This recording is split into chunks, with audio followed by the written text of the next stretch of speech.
Yo, how's it going, guys? How's it going? Good Monday to you. Happy Monday. Happy Monday. Right, let's check the stream is working as intended. Let's check that everything's running properly. So we've got camera 1, camera 2, that's the scope cam, hat cam, and a webcam. Cool. Yeah, all seems to be functioning as intended. Hello from Vegas. How is it going, my friend? Can't afford gel audio. Yeah, man. I feel you there. Gel audio is definitely more on the premium side of price ranges. How's everyone doing? How was everyone's weekend? Let me know about your weekend. What did you get up to? What did you get up to this weekend? I spent the weekend doing coving and tiling my hallway, which is good fun.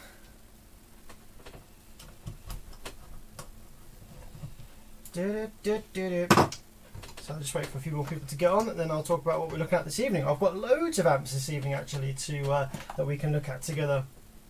Because I've had the weekend, been pretty busy over the weekend doing bits and pieces, and last week as well. So I've got a few amps that have stacked up. So hopefully, provided that stuff doesn't take too long on each amp this evening, we've got quite a lot that we can look at and quite a lot that we can get through. Hello from Trinidad, how is it going, Dr. PC? Evening, my man. Bro, my amp has a direct short 12 volt to ground. That means that your power supply FETs are dead. The same thing that's actually in this amplifier. See this amp? This amp has a direct short, probably, from 12 volts to plus 12 to ground. Oh, it doesn't actually. It probably will do. It probably has some kind of short there. No, okay. Well, this MOSFET's definitely shorted because it's blown. Yeah, if your amplifier has a short between 12 volts and ground, it means the power supply FETs are dead, which means that the amplifier needs quite a hefty repair. Hello from Sweden, Henrik. How's it going, buddy? Even from Germany. My weekend was great. Basically, it's always great in the Caribbean. That's pretty good to know. It was always great in the Caribbean. Moving from Brisbane, Sam. Oh, morning from Brisbane. Oh, holy shit. Yeah, complete other side of the world. How's it going over there? Thanks for jumping on. It's probably coming out of summer into autumn for you guys now, hey? Hello from Belgium. All over the world. South Africa. Wow. People from all over the world coming together. Fellow technicians, fellow audio enthusiasts, electronics enthusiasts. Cheers for jumping on the stream. Right, the first thing we're going to be looking at this evening is going to be this little B2 audio. This is the Rage series. So Rage series from B2 Audio is their kind of midline. Their Riot series is the budget end. Rage series, I'd say, is kind of middle of the road stuff, and or slightly more premium stuff. So this is a Class D 4-channel. So it claims to do, well, the 1200.4 is the idea is in the name. 1,200 watts RMS total, split between 4 channels. So you'll probably be given about 300 watts RMS per channel into 2 ohms Class D. And we can see here that we've got our 4 Class D circuits up in here. We just zoom in a touch on here.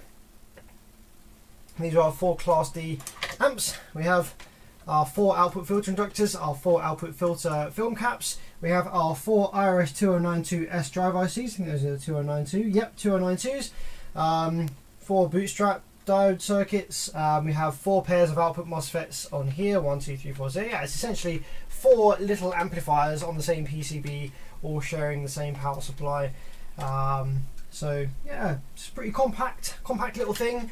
Couple of MOSFETs, one high side, one low side, doing each channel to make about 300 watts RMS. So this one has come in, and as you can see, the power supply MOSFET over here has all black over by it. So that suggests that the power supply FET has died, at least one of them. So power supply MOSFETs in this thing are your old classic IRFP 064N. These are very, very well known, used power supply FETs that are used in 90% of amplifiers coming out of Korea in the power supply section.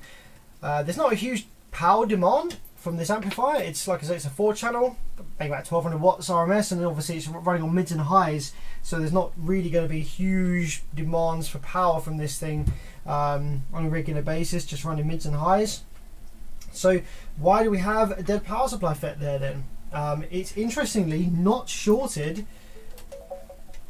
Well, it probably was originally shorted on drain to source. You can see here we've got 26 ohms between drain and source there on this blown MOSFET. Zoom in a little bit on that so you can have a look at what that looks like.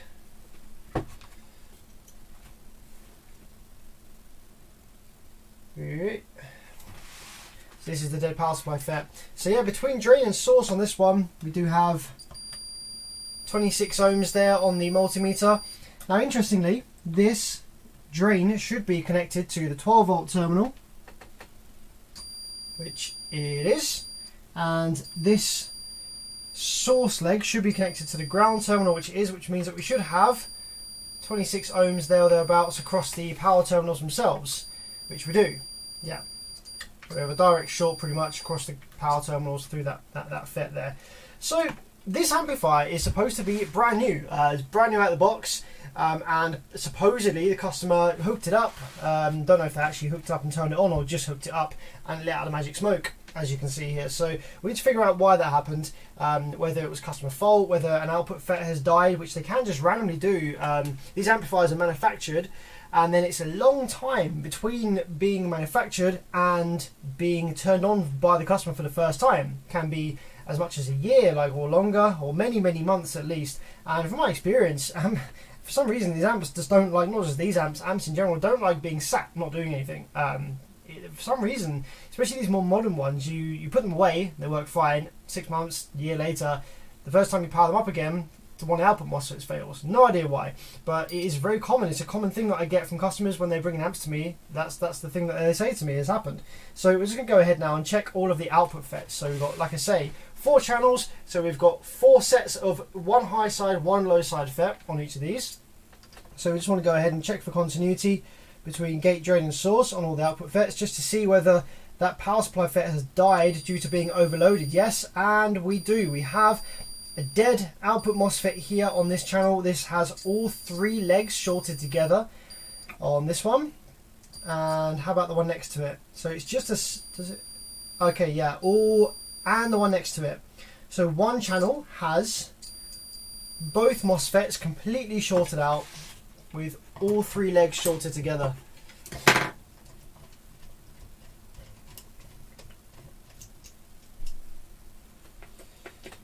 So these output MOSFETs are IRFB 31N20Ds. Again, pretty common stuff. It will do about 300 watts into the 2 ohms that it's rated for, not a problem. Okay, so we've identified then the reason this amplifier failed, well, the reason the power supply failed. The power supply was overloaded by the short circuit across the rails as a result of these MOSFETs and the output section failing. Now let's just have a quick look. Now, is this a customer error? Is this user error? Or is this just bad luck, some random component failure on the amplifier? I have seen this a few times before. So we can take a quick look just over by the speaker terminals, just have a bit of a visual inspection.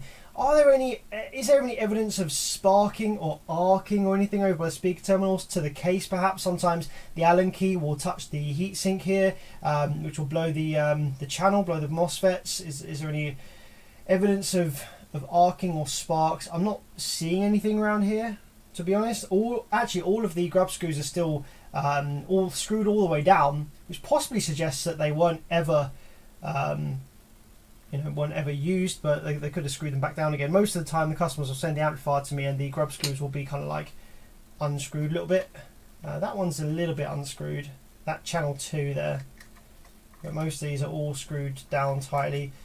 The remote terminal is screwed up a little bit, so obviously the amplifier has received power at some point, but whether the guy hooked up the speakers yet or not, I don't know. But I'm not seeing any issues over there really.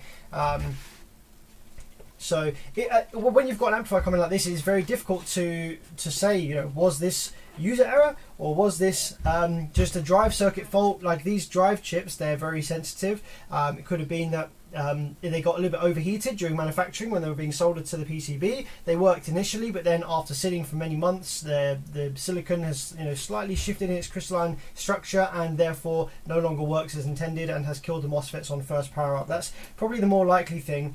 So I imagine this will be a warranty repair, because you can't prove in this instance that it was the customer at fault. So with a brand new amplifier, unless there's anything obvious that stands out, you have to assume that it's going to be the amplifier at fault, I would say. So what we're going to do is snap off these two MOSFETs that are clearly shorted.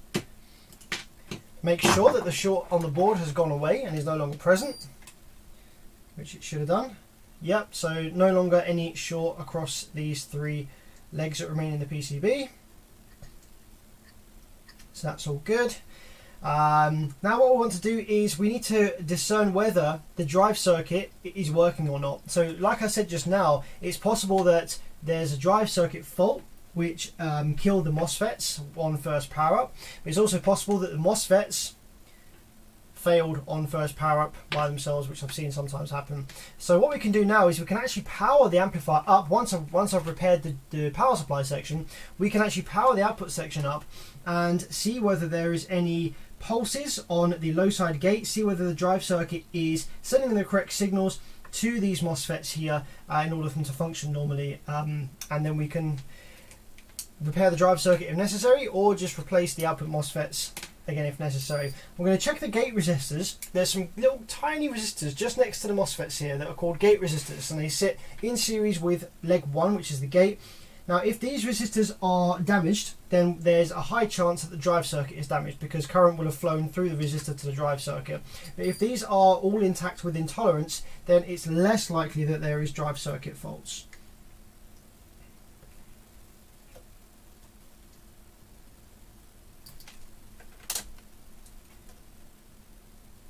Actually these are the pull down resistors, my bad. The gate resistors appear, wait, what the fuck? Where's the gate resistors? These resistors, which are usually where you put the gate resistors, are a 15,000 ohms, which isn't gate resistor value. Okay, so it looks like it might be a pull down. That's connected to the gate, one side. Now if it's a pull down, it should be connected to source the other side. Okay, great. So where is the gate resistor? Does it not have one? So the drive will go over here to the driver board, and we should have continuity to the IRS 2092, sorry, IRS 2092.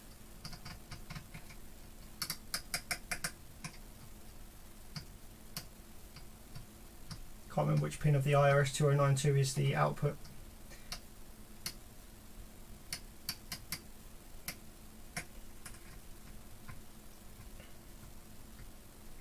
I'm not seeing a gate resistor on the board anywhere.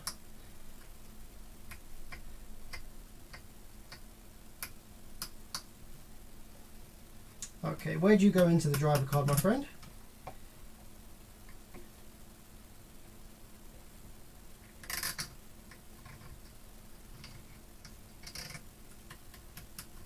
Doesn't help that this driver card is covered in this kind of glue stuff that's preventing me from probing these pins. Let me just try and scrape some of that off so we can get some readings from these pins. Actually, these might even be in headers. Yeah, these are in headers. That's cool.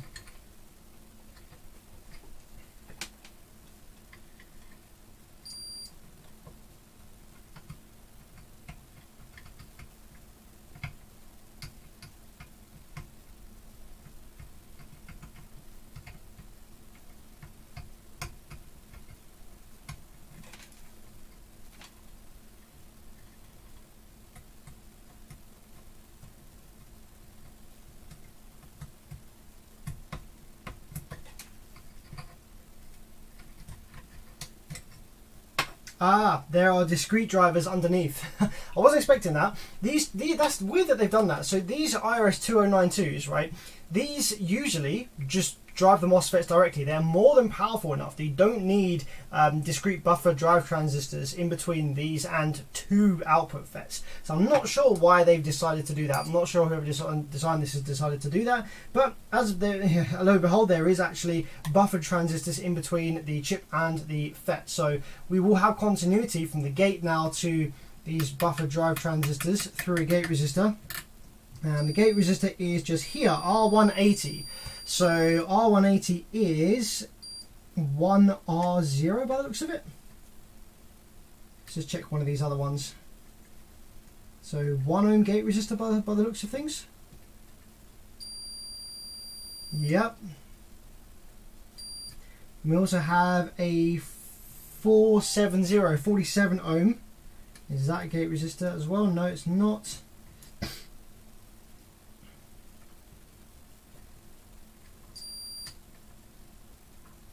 Yeah, so we have a 1 ohm gate resistor. So we just want to make sure that these are still reading 1 ohm. So this one, it shows a 2 on my screen due to test lead resistance. But we've got that one's reading okay.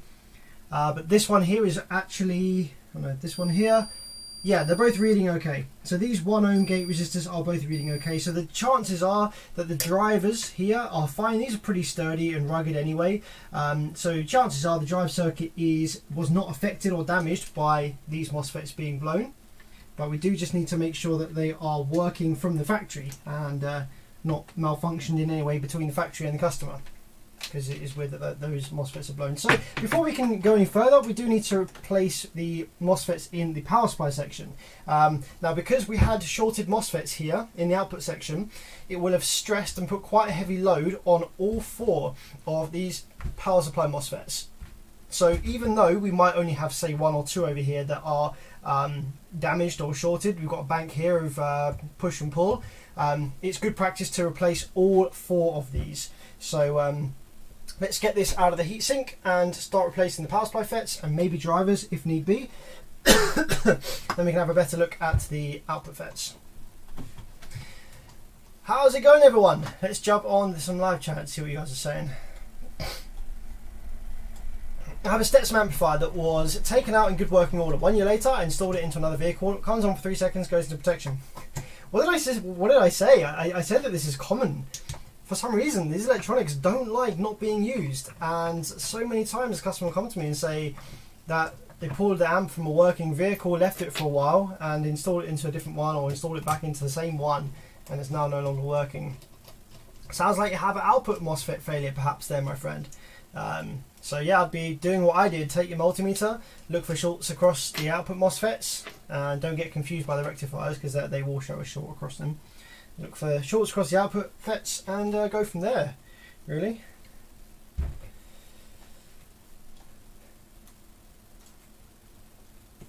Is there only 1 push and 1 pull for 1 transformer? Yes, there is, my friend. That's correct. Frank, 1 push, 1 pull for each transformer. Do you repair pro audio amplifiers by any chance? Not yet. I have 3 or 4 PA amplifiers here in the workshop for me to learn on and stuff. You know, the basics will be very similar, but the actual practicalities will differ. You know, car amps and pro audio amps will have their own sort of characteristics in how they behave and how they die, and repair procedures and stuff like that. So I do want to get into repairing PA amplifiers, and I have a few here to learn on. So we're going to do some live streams at some point this year where I'm learning to repair PA amplifiers. So if you do want to see that, then do me a cheeky subscribe, because that's one thing that I'm planning to do.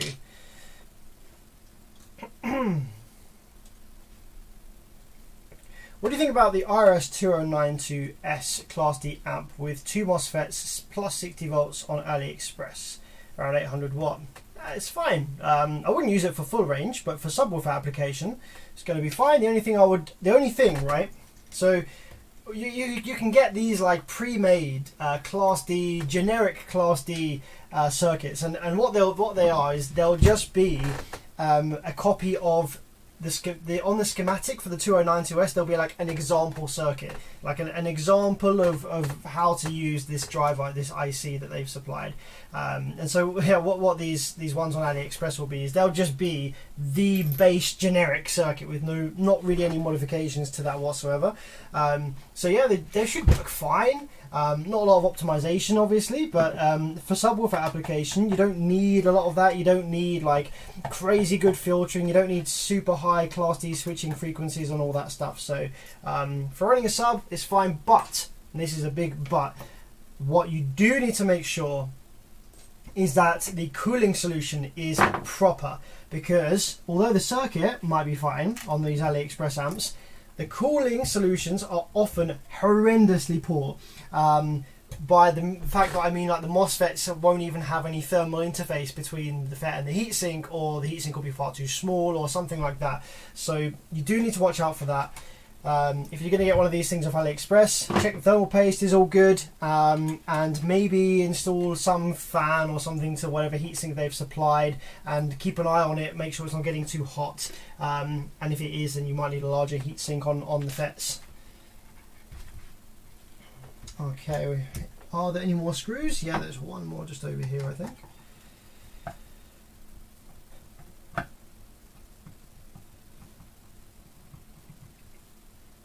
Mark Jackie says, I recently picked up an Orion XTR 2250 in perfect condition, sadly without the plug for the speaker and remote. Where can I get them? Fuck yeah, I don't know, man, that's a tricky one.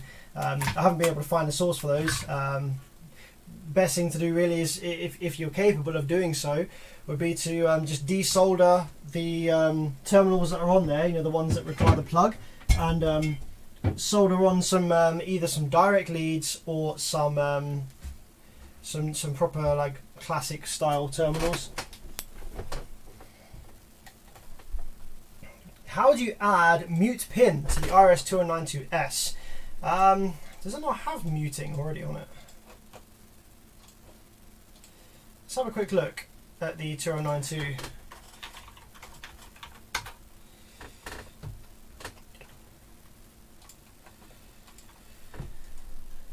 Uh, 2092, IRS2092. So we have pin out. Here comp CSD. So yeah, CSD will be like shutdown. So you can use that for muting purposes. So in the example circuit that they've given, which will be what the ones on AliExpress are just based on. Did they give an example circuit here? It wasn't that. That was just how to test it. So CSD, yeah, shutdown timing capacitor. So yeah, you can hook up a capacitor of varying different values to that, I assume, which will give a turn on delay.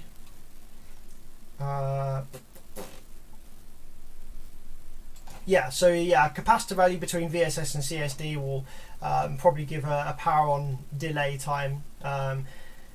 But you don't have to just use that capacitor. You could connect CSD to some other external circuit that you could have manual or automated control over, maybe connected to temperature, some kind of thermal circuit or something like that.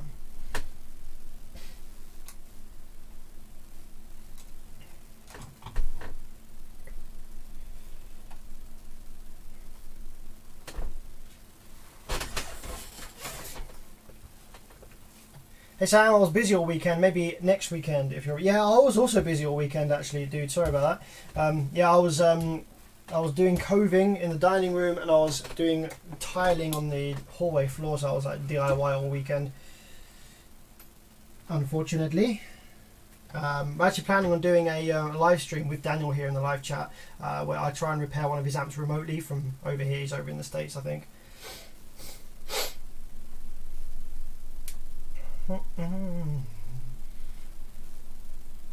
I'm working on a parade for my town and I want to be sure they're good.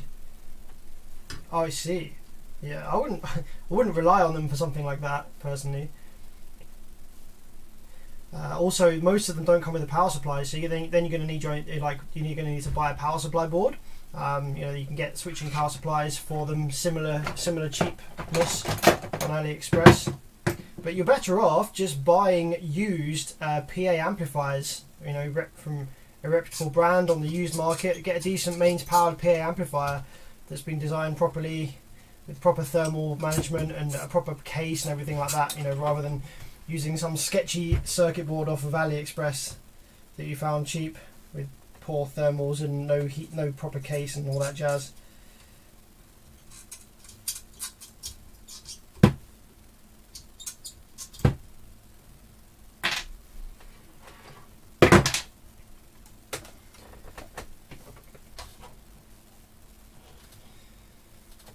Is there an advantage of using Class AB on mids and highs over Class D? If so, can the average person hear the difference? Yes, there are huge advantages to using Class AB for mids and highs. I will generally only really recommend AB for mids and highs, with the exception of these kind of builds where they have ridiculous numbers of pretty low quality PA drivers, you know, PA bullet tweeters, mids and stuff like that, and they're trying to play to a crowd, you know, out in the open, you know, like large distances, and they need lots of power to do so, and they're playing for long hours, especially in hot weather.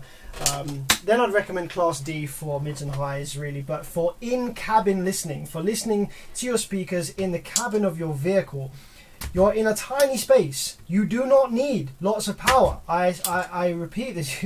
You don't need lots of power for your mids and highs in your cabin. Even if you have 155 or more dBs worth of subwoofer in the back, you can absolutely hear all the vocals loud and clear from as little as 70 to 80 watts on each of your speakers in the cabin.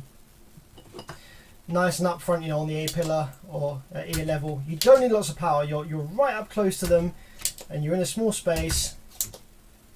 You don't need lots of power. So Class AB definitely sounds nicer.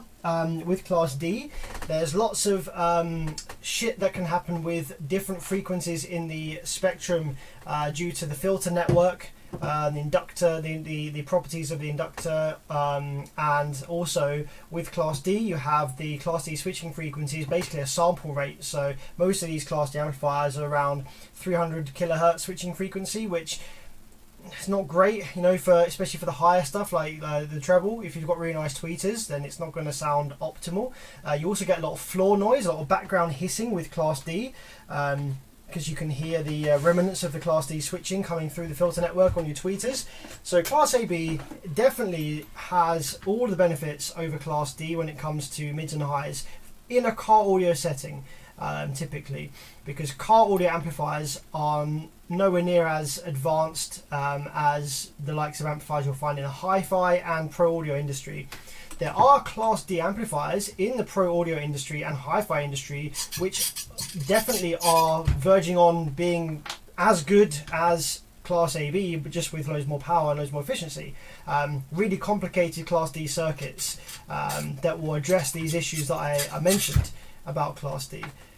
But yeah, that technology isn't filtering down into car audio yet, and it might not even ever really. It's coming a little bit. You've got Rockford Fosgate. They offer what they call Class AD, which is just a marketing term. It's Class D, but they make some effort to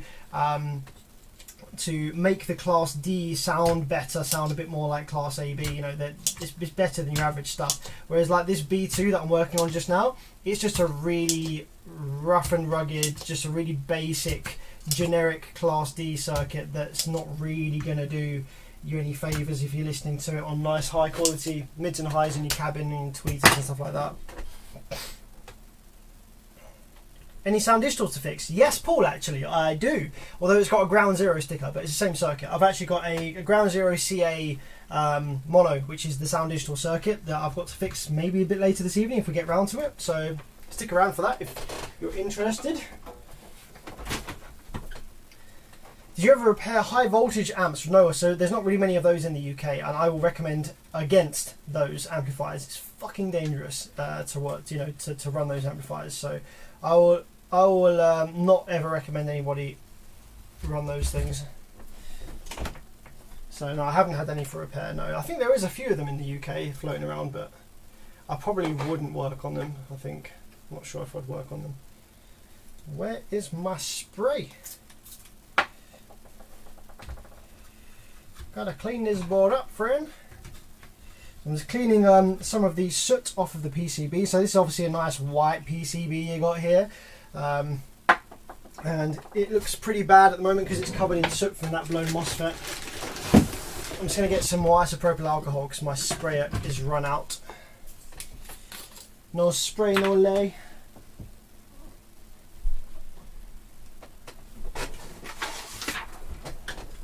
I should have a little funnel somewhere. Keep my funnel.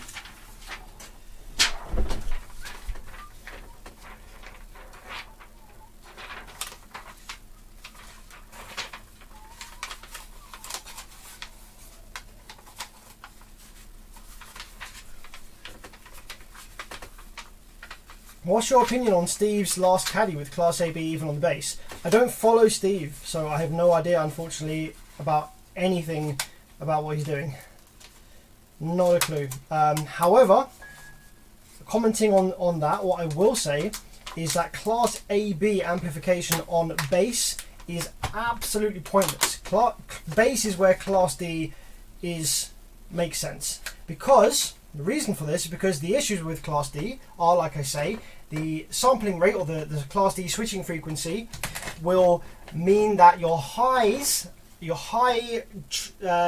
quick changes in sine wave and your high frequencies are not as nice because they're not as detailed because of the sampling rate, the switching frequency of Class D.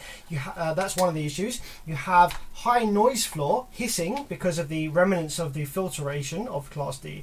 That's really the main issues. It doesn't sound as nice, sounds more harsh. You have strange harmonic issues going on with a poorly designed filter network at different high frequencies along the band.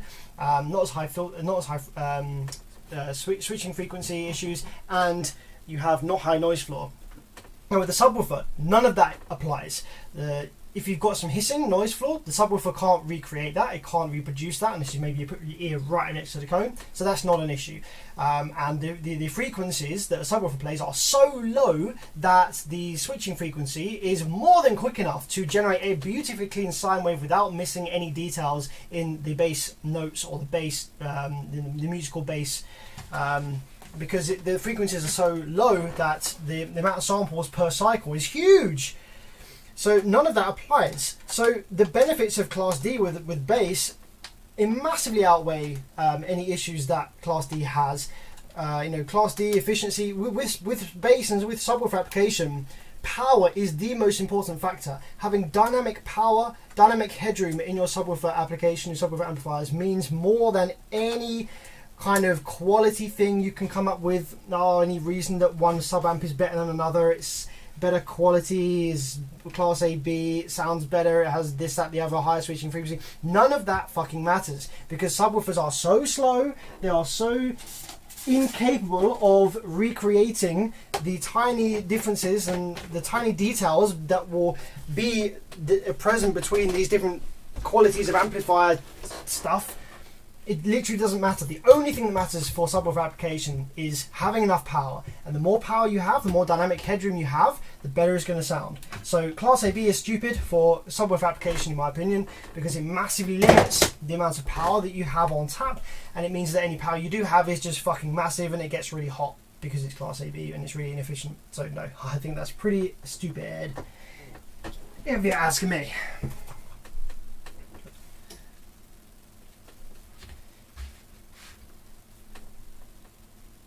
Class D makes bass sound overly punchy. It doesn't. Explain to me how Class D makes bass sound overly punchy. So, punchy, that's an interesting word. What do you mean by so punchy?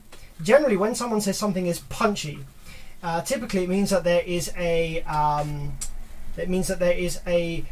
higher amplitude, higher amplitude in the 40 to 90 hertz region. Okay, you typically define punch as being prominent kick basses, which tend to reside in the 40 to even 150 hertz range.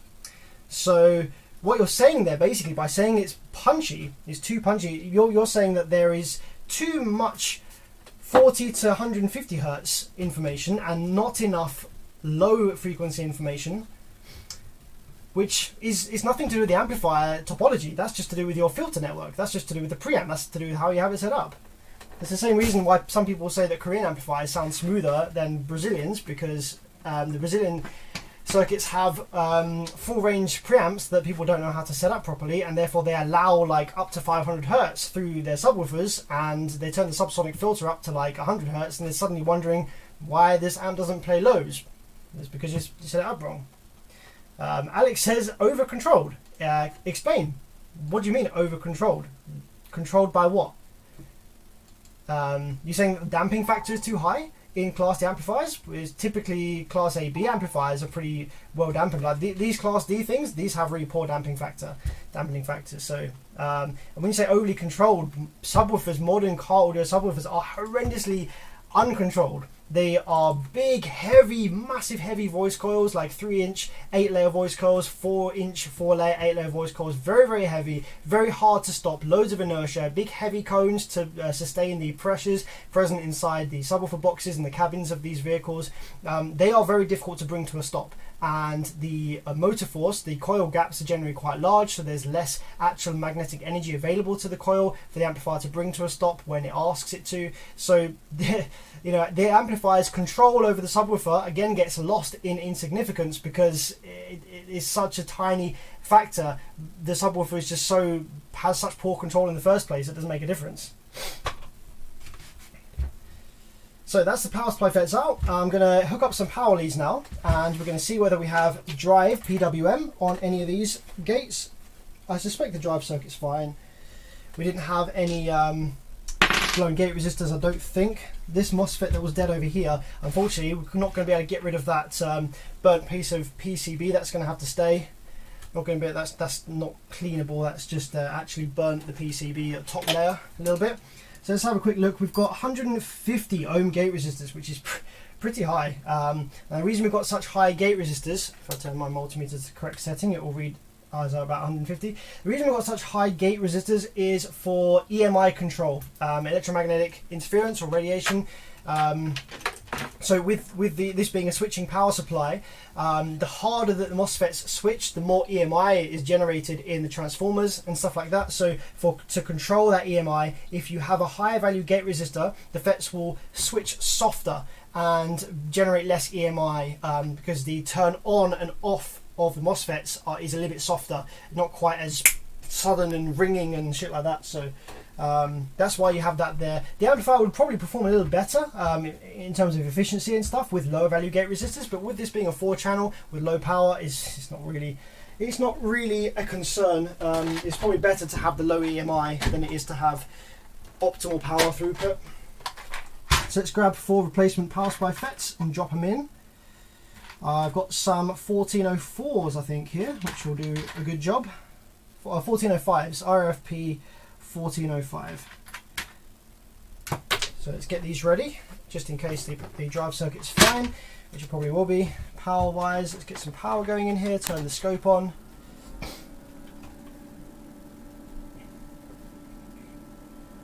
Let's have a quick look at some more live chat. Why would Smart 3 make a whine first when it first 30 seconds and fades off? The amp itself, not the speakers. Well, the Smart 3 has active cooling, so it has a fan built in. So it's possible that you're just hearing the fan spin up and then turn off after, although it's quicker than 30 seconds. So if you're hearing a whine for like 30 seconds, then the most likely cause is actually something called coil whine. So what you're hearing there is you're hearing some audible harmonics emitting from the transformer, the power supply transformer that is switching, has the high frequency switch waves on it.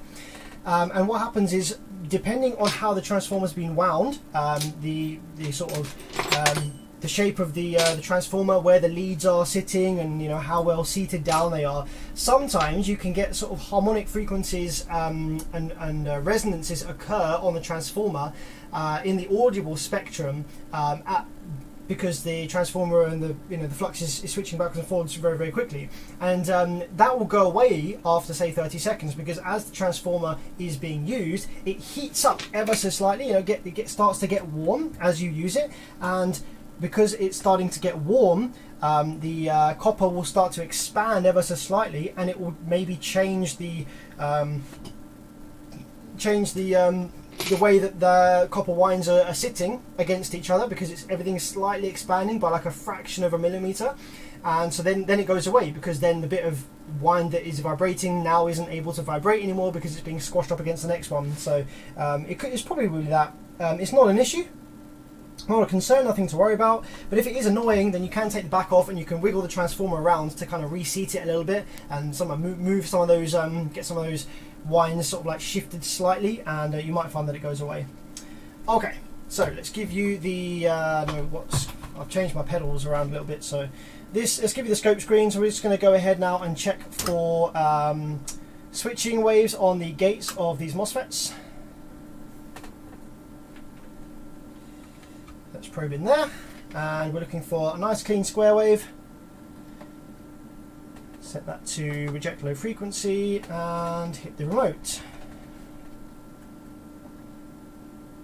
Okay, so that's MOSFET pad number 1. We've got a 6.7, 6.8 volts RMS PWM square wave, and that's on the MOSFET that blew, so that's looking promising. Go over the other side, that's the same, 6.7, 6.7, so yeah, as expected, the drive circuit is perfectly fine here. Nothing to worry about there. Yeah, this is all working just fine, so we can safely go ahead now and fit some MOSFETs in there, which will then get the output section up and running, and then we can find out whether our drive circuit has survived for that channel or not. Let's put some 1405s in here. This is a slight upgrade actually for the customer, not that it will really make a difference. So 1405s, the original MOSFETs that were in this amplifier were IRFP 064Ns. These that I'm putting in, that I've just happened to have spare, are IRFP 1405s. The only concern we might have is that the 1405s are a little harder to drive. They're a bit more powerful, and they take a bit more energy from the drive circuit to switch. As a result of that, we may need to change the 150 ohm gate resistors out for something a little lower. The thing that will tell us whether we need to do that is whether these MOSFETs start to get a bit hot, running just idle, not actually doing anything, just running with the amplifier on the bench here. If they start to heat up even in the slightest, then we need to replace the gate resistors for something lower.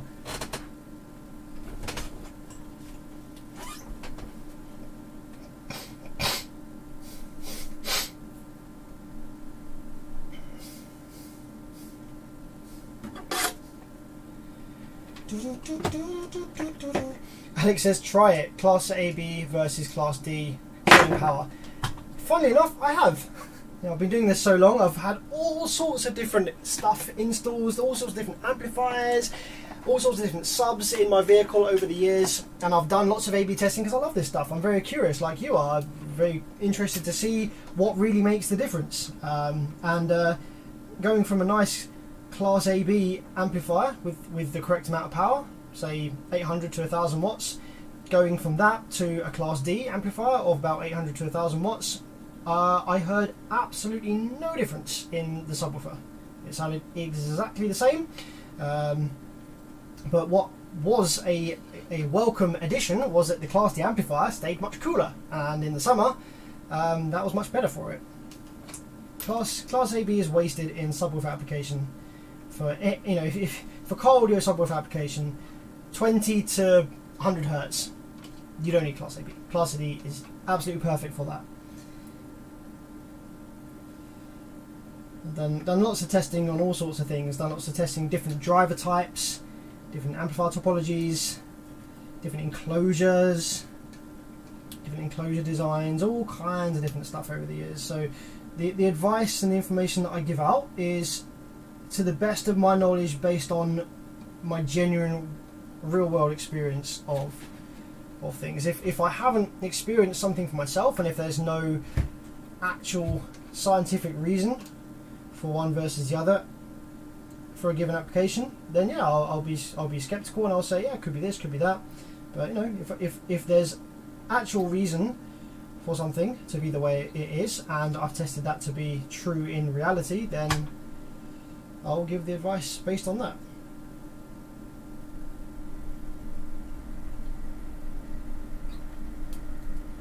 And I was using pretty decent subs as well during testing. As you guys will know, big fan of Digital Designs, and their subs are some of the some of the quickest and most accurate. They, you know, really high motor force. So if there are any slight differences in the amplifier's sort of ability to control or whatever, that will be magnified. You know, you'll really be able to hear those differences with a driver like the DD3500 series, for example.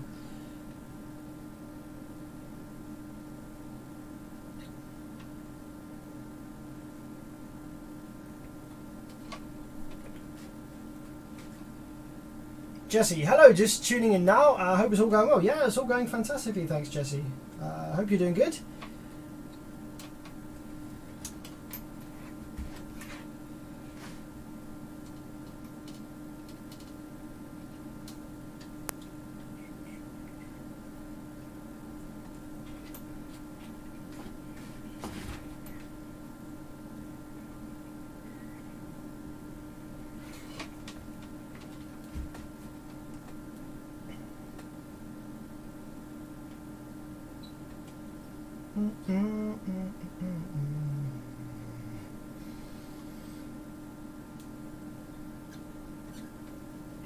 So once these are all soldered in, we can see whether they are happy with the 150 ohm gate resistors or whether we need to swap those out for something a little lower.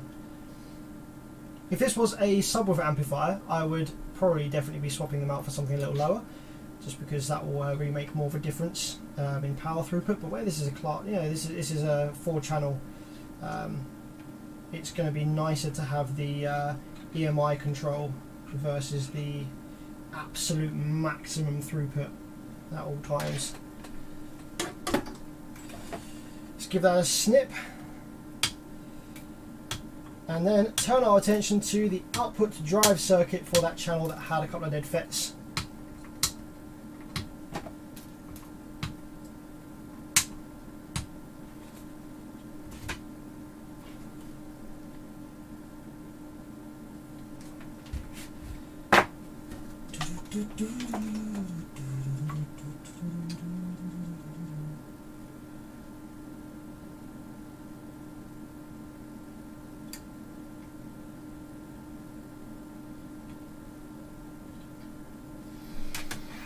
Okay, so now we can turn the soldering iron off and we can give this a little power up and see what we've got going on with the output section. Actually, you know what? I actually stopped, didn't I? When I was testing these output FETs, I stopped at this channel because I found the ones that were shorted, but who knows, we might even have more shorted over this side. Didn't actually even check the ones over this side yet. I doubt it, but we'll see. So these ones are fine. And these ones are also fine. So yeah, it was literally just the two on this channel here. And what channel is that, out of interest? That is, if I go over to the terminal, we can find continuity between one of these channels and the low side drain. So let's have a look. Low side drain is probably this one. Let's have a look. No, maybe it's this one. Maybe that's low side. Yeah, there we go. Okay, so that is the channel channel 1. Channel 1. So yeah, channel 1 was the one that died.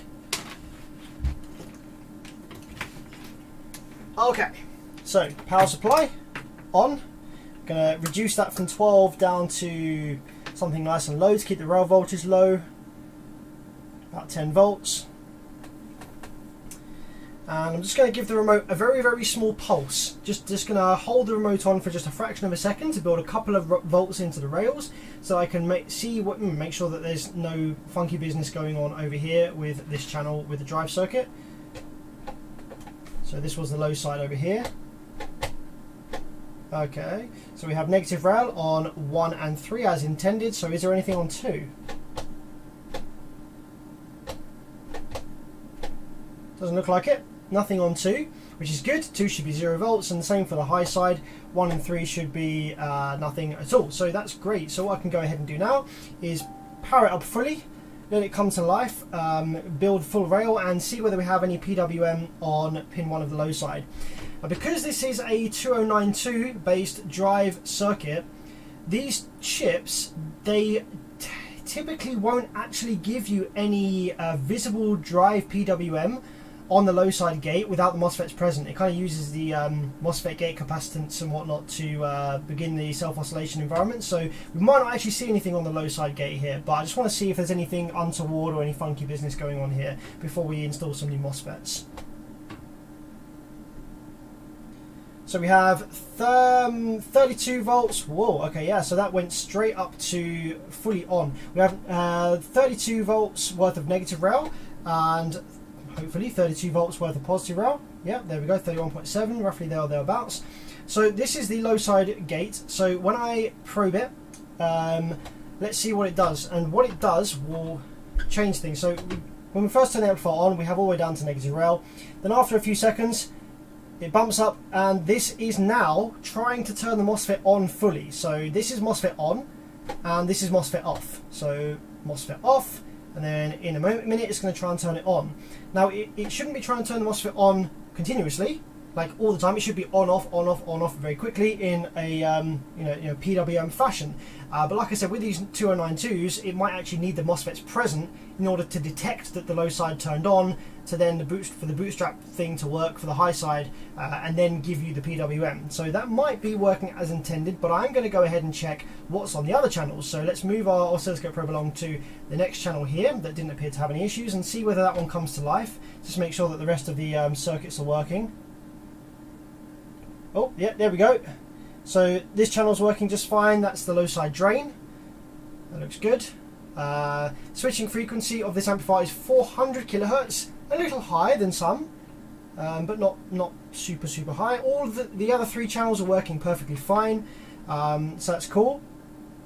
But yeah, on this channel we have the low side going fully on. It's trying to turn the MOSFET on fully, which, like I say, might be intentional, and it might be using that. As soon as it detects the low side turn on, it might then start the self-oscillation environment. So what I'm going to do is I'm going to place into the board some Sacrificial Mosfets. So these are 31N20s. Not super expensive, but not massively cheap either. I have got a whole big tin of old IRF 640s, which are really common cheap MOSFETs, 200 volts, so they're the same voltage rating as the 31 N20s, and these are I've pulled from like cheap amplifiers where there were some banks that survived or whatever. So I can go ahead and drop some of these in, and if they die, it doesn't matter because they're sacrificial. I can drop some of these in and see how they behave, see what happens, see if the circuit comes to life or not with these FETs in. So let's turn the power supply off and give that a go. Do B2 have their own circuit design? No. So B2 Audio don't employ any circuit design technicians, anyone that designs a circuit from scratch. What B2 will go to a factory in Korea, China, etc., and they'll have some prototypes made, and they make some changes to them. So they'll make some cosmetic changes with the white PCBs. They'll make some changes with component choice, like what MOSFETs are actually used, what capacitors are actually used. They might even have a guide there that is, actually I know for sure that Jay from B2 sends prototype amplifiers to various different guys around the States and over the world to sort of give their suggestions on what could be changed to improve them. So they're generic circuits, but they're incredibly well built, very thick PCBs, fantastic build quality, and they have been somewhat optimized and modified from the generic factory basic layout to perform a little better. But yeah, they don't actually have an in-house circuit design engineer. The only brands that you'll find that have a totally bespoke circuit that is just true to them, like you're buying one of those amps, you're getting just that amp and nothing else, is the likes of Alpine, JL Audio, Rockford Fosgate, Taramps, Sound Digital, Banda, Powerus, loads of different ones. I'm trying to think of the top of my head just now, but yeah, those kind of brands actually have circuit design engineers in-house, and that's why you often pay a premium. Like, you're wondering why JL Audio is so expensive, wondering why Rockwood Fosgate is so expensive. You're not just paying for the components, you're paying for all of the R&D that went into designing the amplifier. It takes fucking years. It takes years to design an amplifier circuit to be as good as some of those ones are, and that's what you're paying for. You're paying for a totally bespoke circuit that isn't present in any other brands, and is usually a lot more modern and perfected as a result of that. PPI, they don't design their own circuits. Actually, I'm not even sure you were saying that. Kicker don't design. Oh, actually, no, that's not true. I think Kicker have designed some of their own. Yeah, Kicker have designed some of their own circuits. Kicker sells some amps that are generic, and they sell some amps which they have done some R&D on. When will we see a Bev is branded out many, many years into the future? It's one thing to be able to fix them, but it's another thing to be able to design them from scratch.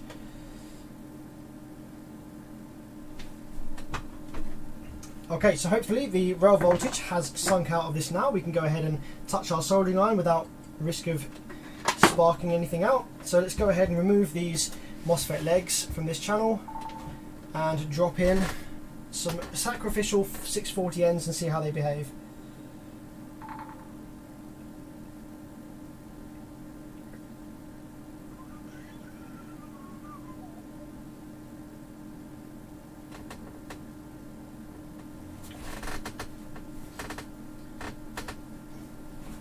Anonymous Repair, how's it going, my dude?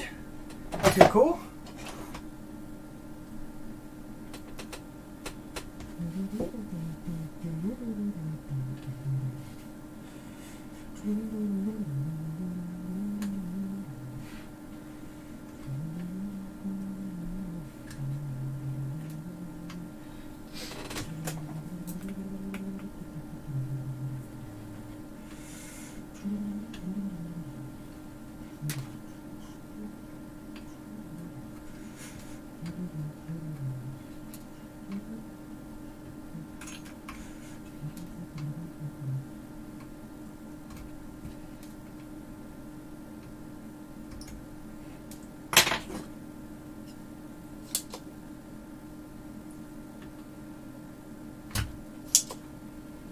Actually, there's no point sucking the solder from those holes because I'm just going to drop the 640Ns directly on the pads.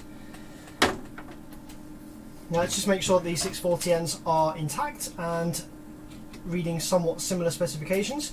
Because there's only one MOSFET for low side, one MOSFET for high side, they're not in parallel with each other, so they don't need to be exactly the same VT and gate capacitance. They just need to be somewhat within the same kind of region.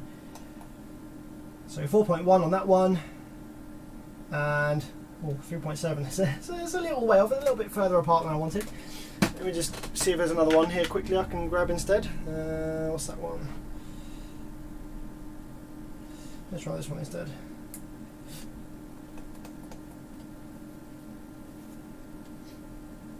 Ah, 4.1. There we go. Perfect. So that was a 4.1, and I think this one was a 4.1.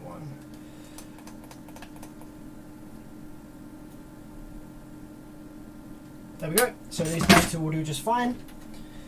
Drop these in and see if it switches or see if it kills them.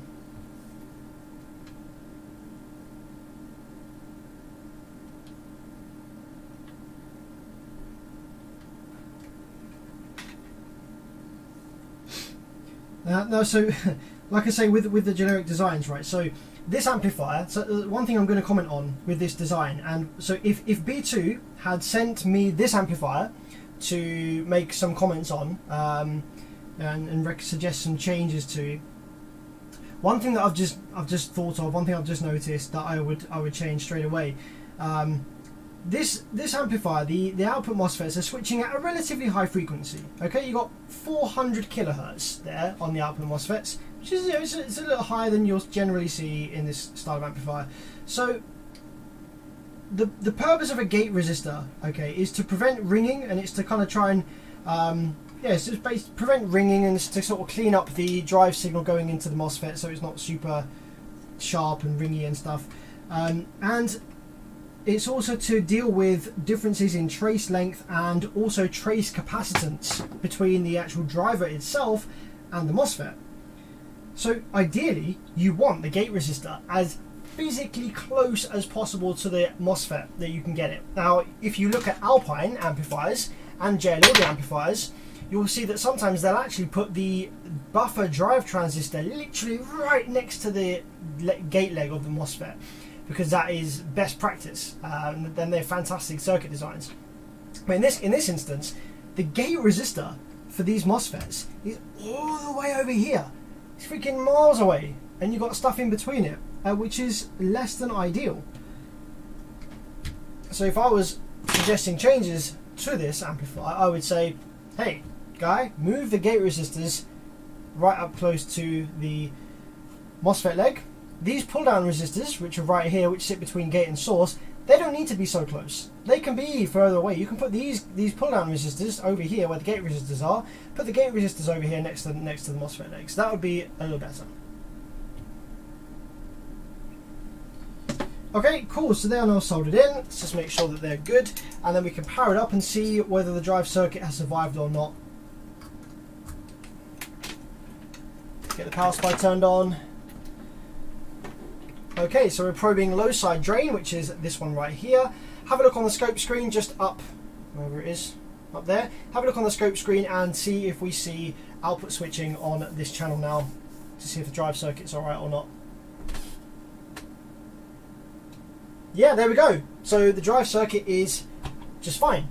So there you go, fellow technicians, if you're working on this style of circuit, and you're not sure if the drive circuit is okay or not, if you power it up without MOSFETs in, you won't see any PWM on the gates of the MOSFETs. You will see the low side go fully on, trying to turn the low side on. And then once the low side has been turned on, if there's a MOSFET in there, then obviously that will then send negative rail to its drain, which is connected through the drive IC as sort of VSS, I think it is. It's like the bootstrap supply, which will then generate the self-oscillating environment, which will then get the high side to switch immediately afterwards, which will then create the self-oscillating environment. But if the MOSFET isn't in place, then yeah, it doesn't have anything to kind of base the switching frequency on, and so it's just permanently trying to turn the low side MOSFET on to get going, which never happens. So okay, cool. All we need to do now then to get this finished is to find some IRFB 31N20s to whack in here, and it's good to go back in the case and go for endurance testing.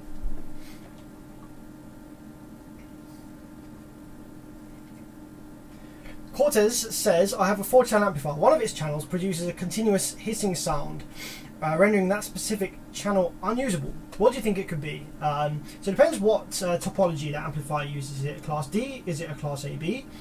If it's a Class D, then the chances are that there is some problem either in the drive circuit, which might mean that the output switching wave is not the right shape, not the right frequency. Something is wrong with the drive circuit, which means that the switching frequency is incorrect, or the shape of the low side drain wave is incorrect, which will make its way through the filter network. Or there's an issue with the filter network on that amplifier. It could be that the film capacitor has broken, is leaking, or has snapped off the board. It's possible that the inductor is shorted some of the wires together, so its inductance value is now different to what it should be, which will mean that some of the Class D switching is making its way through to the speaker terminals. If it's Class AB, then it's a little more tricky to figure out. If there was hissing from a Class AB, I would say that the rail caps were bad, or some of the capacitors in the voltage supply were bad. But if that was the case, all the channels would do the same thing, not just one. So if it's just one, then it's more likely to be a Class D, and it's going to have some kind of drive circuit fault or some kind of filter network fault, and it would need looking at by a technician, you know, someone that knows what they're doing to sort that out.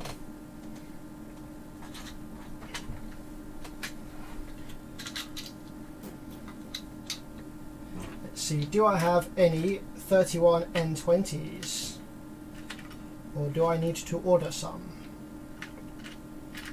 I don't actually think they're made anymore, the 31N20s. I think you have to replace them with 38N20, which I might have some. Okay, there's one there. 42N20, 45N20. Okay, there's a 31N20.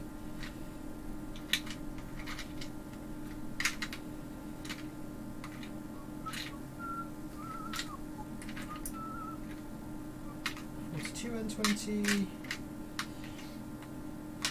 The names of some of the MOSFETs is really convenient because the name of the MOSFET tells you its specification. So in this case, 31N20D, it's 31 amps, N channel, 200 volt MOSFET,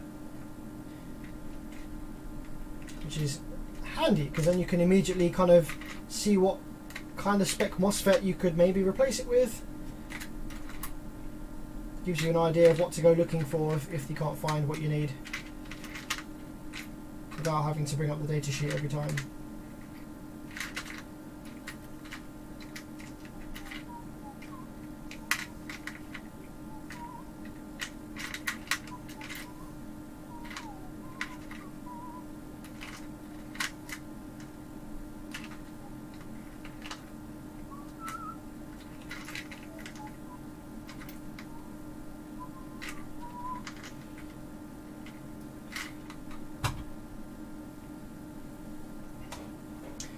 Cortez HD says it's a Class AB. Class AB, interesting. So I'm less experienced with Class AB repair, and I haven't come across a Class AB where there's hissing on one channel only. Like I've had it before where there's been like noise and hissing and stuff on all channels, which, like I say, will be a voltage supply, filtration capacitor or something, but that would do all 4 channels. So the channel that's currently hissing, does it still play audio, or does it not play anything, or is it all distorted? Like what happens if you try and play that channel? Do you actually get anything out of it? Ah, there's a 31N20.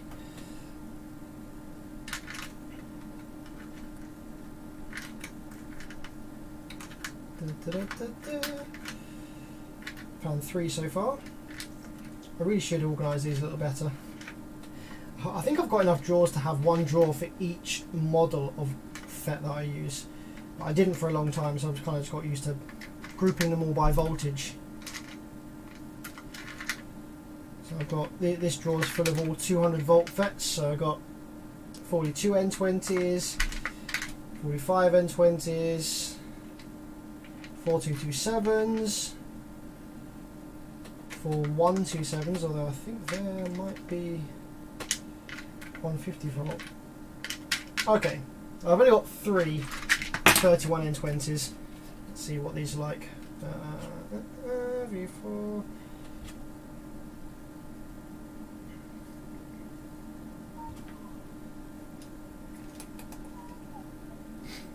Have you ever heard some Pride subs? No, so there aren't really. So there's only very recently been a Pride audio distributor in the UK, good friend of mine. So yeah, I haven't really got to listen to any Prides yet. But from the videos that I've seen, they seem pretty stout and the specs are good. So I imagine they'll be fantastic.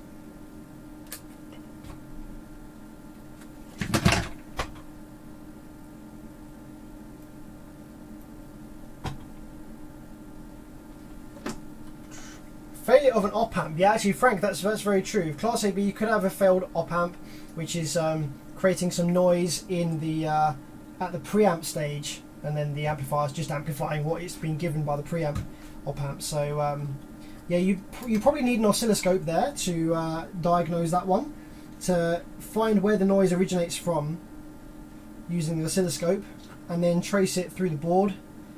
Trace backwards through the board from the output transistors through the drive circuit, check the op amps for each channel, and go from there to see where it's coming from. Prides are also extremely expensive. I think they're not too bad compared to the likes of Sundown, Digital Designs, Ground Zero and stuff over here in the UK. Obviously, different countries will have different pricing, depending on shipping costs and stuff like that for these type of things, but I think in the UK the Pride stuff isn't really that bad compared to what else is available.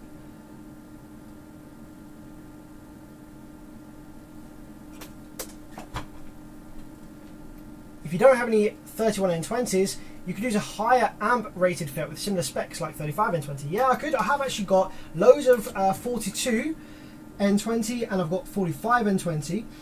However, just for the purposes of this repair with this being a brand new amplifier. I want to keep all the MOSFET's original values if I can, and also I can't really be bothered to go and sit through the data sheets, go and check through all the data sheets, because remember, this amplifier is switching at 400 kilohertz. So MOSFET ratings like gate charge and input capacitance and the rise and fall times of the MOSFET will have a greater impact as to how well it's going to work in this circuit. Versus like say a subwoofer amplifier that only switches at like 75 kilohertz or something. So it's obvious that the 31N20s work well in this circuit. They are quick enough, and the drive circuit has been designed around their input capacitance and gate charge requirements. So it's best if I just leave it alone and stick the original part back in this instance. Especially where all the other 3 channels are 31N20 as well. Like, so if I put in, say, 45N20s and there were some differences in the gate charge, the input capacitance, rise and fall times, I could end up with this channel 1 that I'm repairing having a slightly higher noise floor as a result of slightly less than ideal switching waveform on the low side drain. Therefore, it could hit a little bit more than the other channels, which would obviously be not ideal. So if I was going to swap out the MOSFET models, I would do it to all 4 channels at the same time, if it needed that doing. But yeah, in this instance, that's not necessary. So we'll stick with the original ones.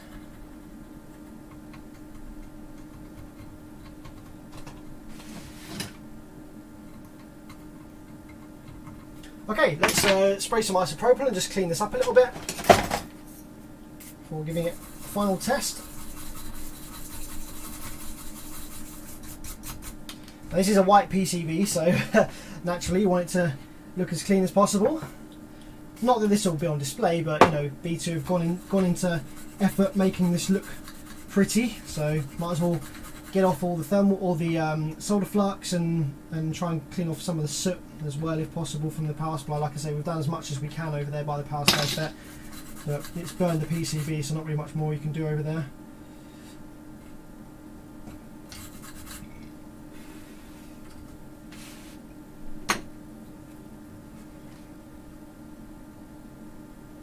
Okay, so yeah, one final test then before this goes back in the heatsink, and then I'll be endurance testing this a little bit later.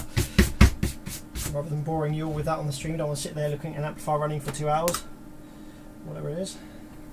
Okay, so let's give this thing some power. Let's probe the low side drain of this channel here.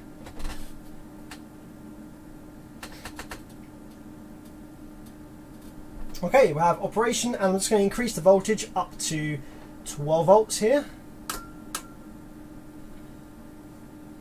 And then up to 14 volts. Got 1.9 amps worth of idle current, which seems alright.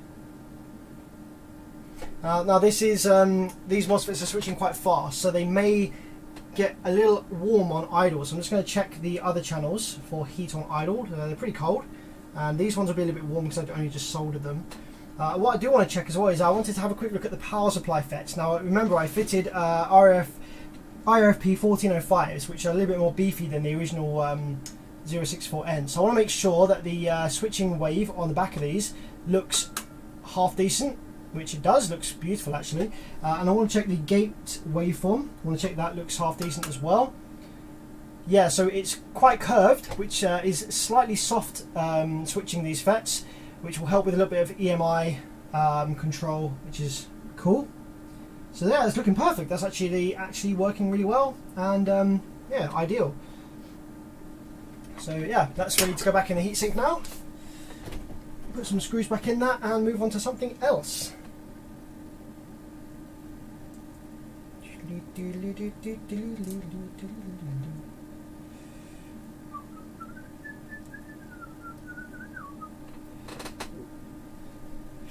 It's not exactly a hissing sound, but more of a crackling sound, like you're opening a bag of chips, but not as loud. Oh, okay, in that case then, it does sound like potentially a failed, it's either going to be a failed op-amp in the preamp circuit, or it's going to be a failing, leaking transistor in the drive circuit for that channel, which is kind of letting some rail voltage through intermittently, you know, and causing the crackling sound. So yeah, it would need some relatively deep-ish inspection to try and figure out which component it is causing that with the drive circuit or preamplifier. You're going to need not an oscilloscope to check that one out.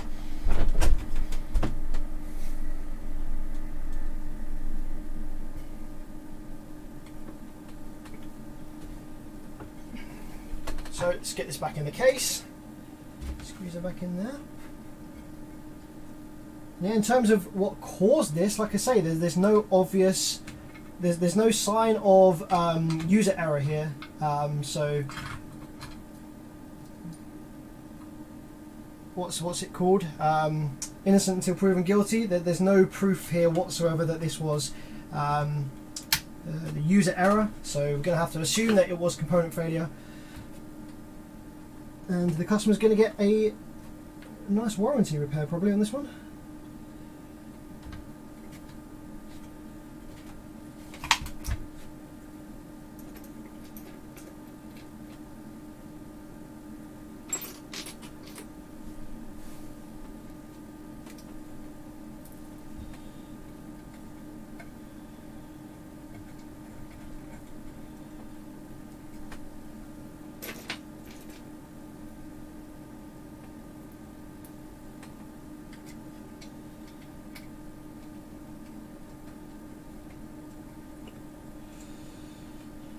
Yeah, I would be keen to try out some Pride Audio subs, but I have the Digital Zan Z4s, and like can't really get much better than that, in my opinion. So like I can't see anyone really wanting to swap out DD-Z4s for Pride subs. I've never once got the coils hot ever on the Z4s, and obviously they're open motor architecture, so I can feel the coils with my hand. I can actually put my hand on the coils, you know, see whether the coil itself is actually warm, and I never had it feeling even in the slightest bit warm, which is wild. So much impedance rise on those subs due to the high motor force.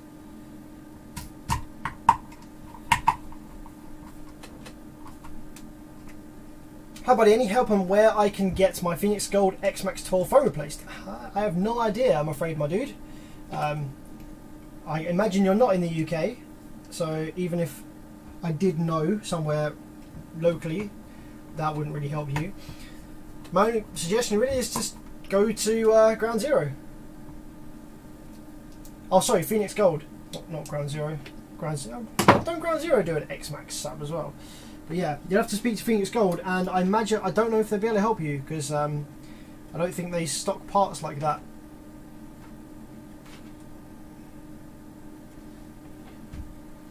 You might be able to replace the foam with foam from another sub, if you know, if there's another subwoofer manufacturer brand that offers replacement foams, then you might be able to find something that's compatible, but I don't really know where you could get that replaced.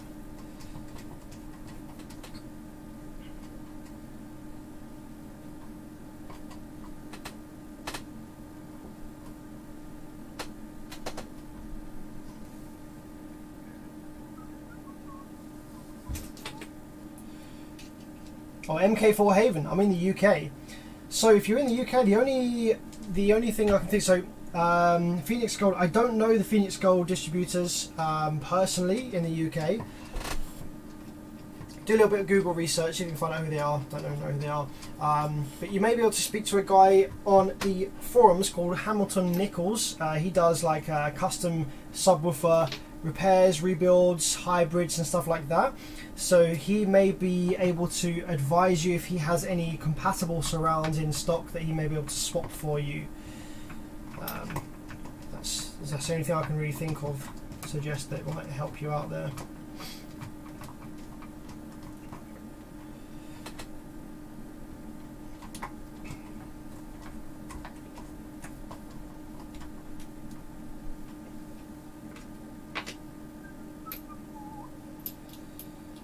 I also love the Z4 series, but for a UFO 5 I might tend to swap out or at least keep both. Z421 would be a dream. Yeah, the thing with the Z series woofer is it's just the most horrendous amount of motor force you could ever envision. Like it's just absolutely unreal. Like even other Neo motors just don't have any comparison. The motor force on those is unbelievable.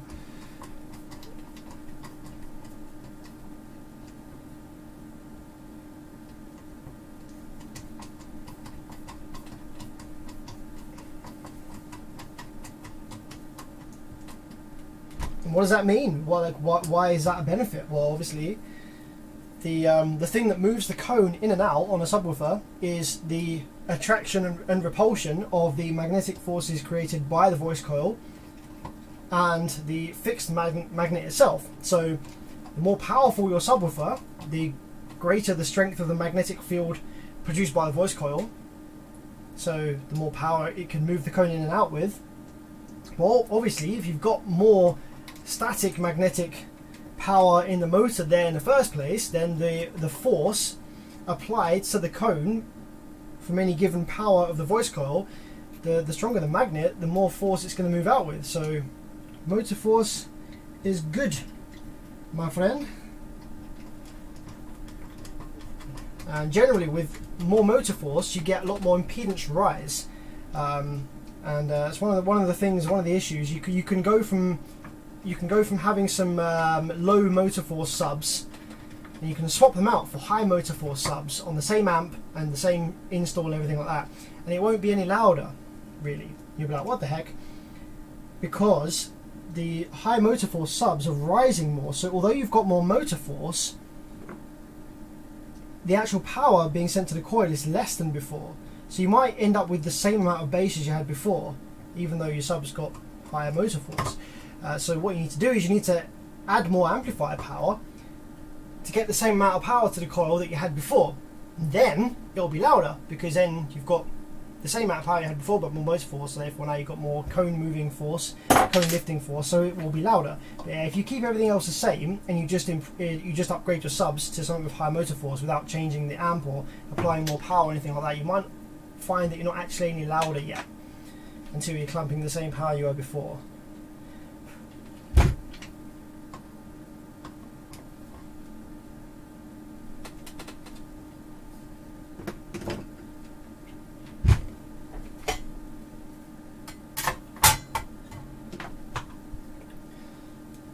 Don't you have two Z421s? I don't have 21s, I have 15s. I have a pair of Z415s. Yeah, 21s. So I bought my base van, the van that they're in, I bought it with the install already in it, and it was built for 15s. So yeah, I had to stick with 15s. Man, two 21s, that would be quite something, hey?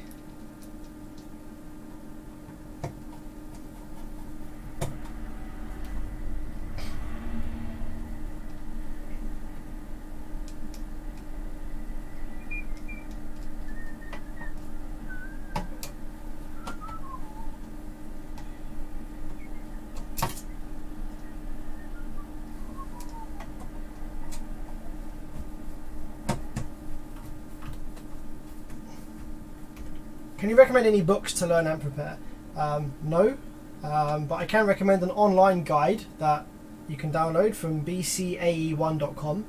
BCAE1 stands for Basic Car Audio Electronics 1.com. You can download an amplifier repair guide from there that will teach you everything you need to know. Although it's a little bit dated now, so a lot of the modern circuits aren't on there. So get your foundations with that guide, and then come along to my videos to learn the more modern boards.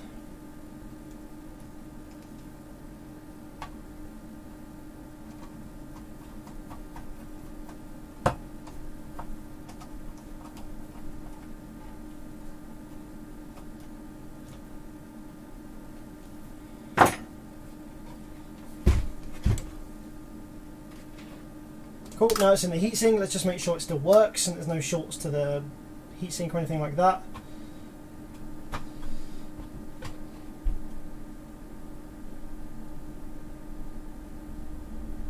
Yep, works, blue light, cool.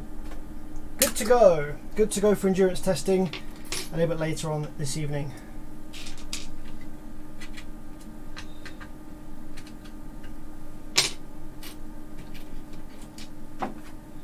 Right, next one then. So, what's next for you guys? I have, you can do a little choose if you like. Can I do a poll? Let's do a poll. Let's do next amp.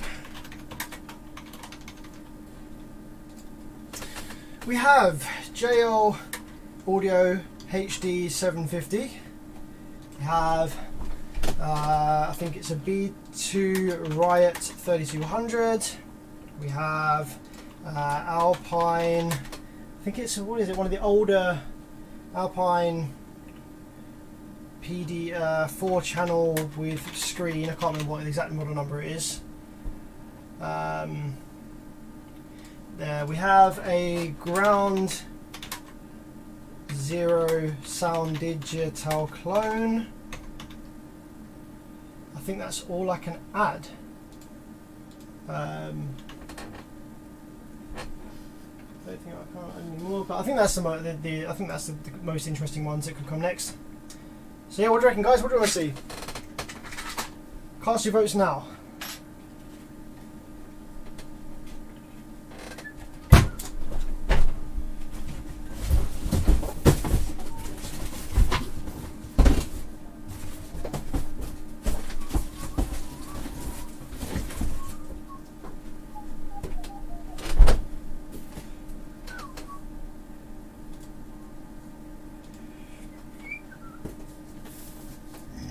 Holy shit! You all want to see the Alpine 4 channel. It's an old one.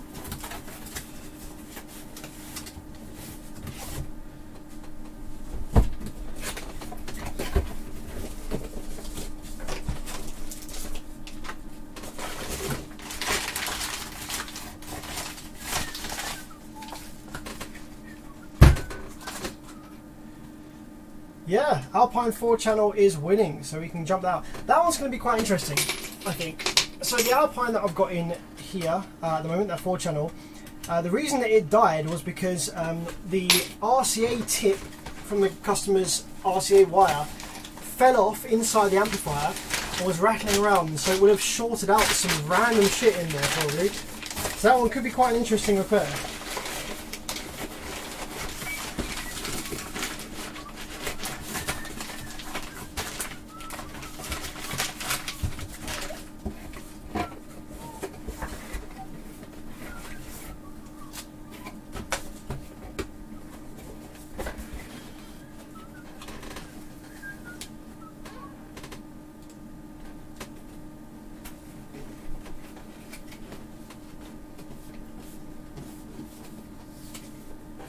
Taramps or SFB? Taramps.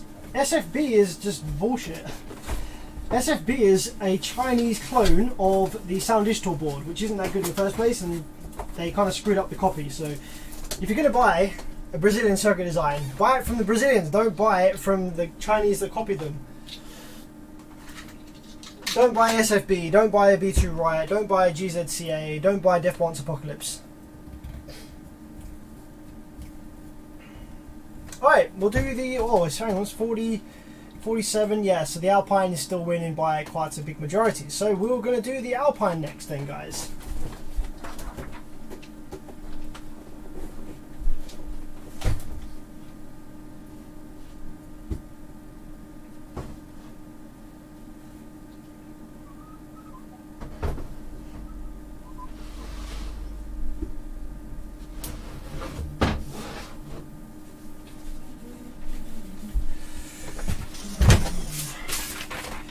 MRV, it's a V12 MRV. Let's have a look. Current. Alpine MRV F545. So, on this one, customer states, amp is displaying current CUR message on the screen after the end of an RCA lead got snapped off and ended up inside the case of the amplifier. I've taken the bottom panel off and removed the piece of metal, then put it back together. Nothing else has been carried out in the way of tests. Please contact me when you receive the blah blah blah. Cool. So yeah, amplifiers in protection due to something shorting out the like the piece of metal shorting out something inside. Let's take a look in here, see what's going on.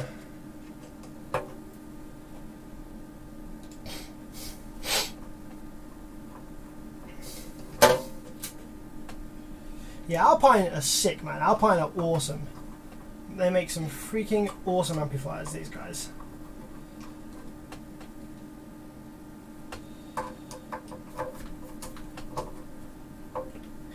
Frank says this is a computer, not an amplifier. I feel you. I feel you. A lot of the Alpines, they actually have, yeah, EEPROM, and they have proper like data floating around in there. You know, proper firmware on them, proper boot cycle. There's some freaking complex as shit stuff going on with some of these Alpine amplifiers. They're pretty crazy. Center pin of the RCA broke inside the amp. Yes, that is absolutely correct. That's what happened. Do you have a preferred head unit brand? Not really. To be honest, I'm not really that experienced with head units. Like, I don't repair head units, so I only have experience with the ones that I've run. If I would say anything, I think Alpine definitely up there. Alpine just have amazing circuit designs in general, whether it's amplifiers, head units, whatever. Alpine have some really good engineers on board. So yeah. I have an older PDX 600. Love that thing. Trying to get a nice 4-channel version, but stupid money second hand. Yeah, the Alpine stuff does hold its value. Although sometimes you get someone selling one that doesn't really know what it is. They don't understand how good it is, and they sell it pretty cheap. So yeah, keep looking around, see what you can find. Okay. So I actually have 3 of these now. The other 2 have been unrepairable. One of them was horrendously water damaged, and one of them has a weird fault that I have spent far too many hours trying to resolve and can't. So this hopefully won't end up in that pile as well. Flexin500 asks a good question. He says, how often do you see amps short from those loose speaker wires that get sucked into the board? Quite frequently. It's a common issue. It is a problem. Okay. So we know the amplifier is in protection mode, showing overcurrent on the display. So the first thing, naturally, that we want to check is we want to check the output transistors. We want to see if any of those are shorted.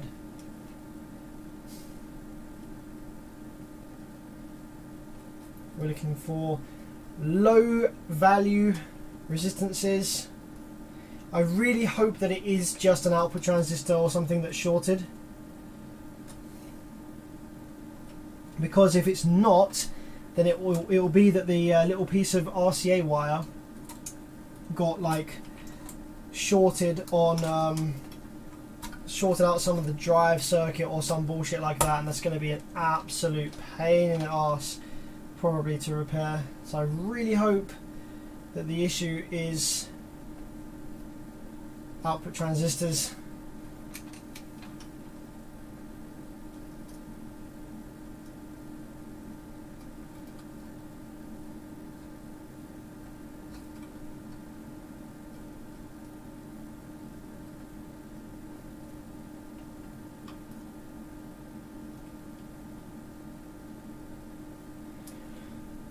Okay, so the first thing I'm noticing is I'm getting different readings. So this is a 4-channel amplifier. You got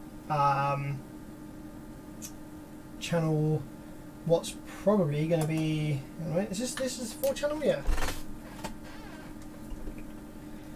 Yeah, it's 4 channels. So you're going to have channel 1.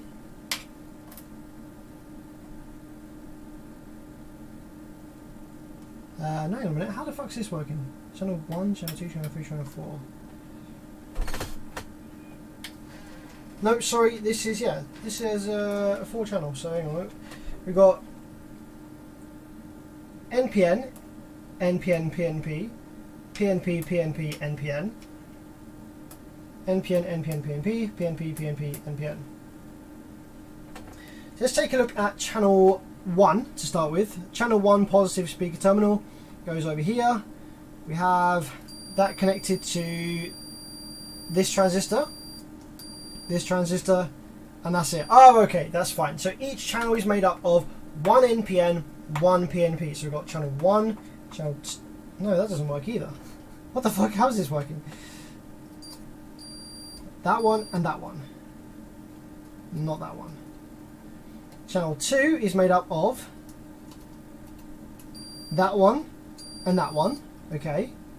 Channel 3 is made up of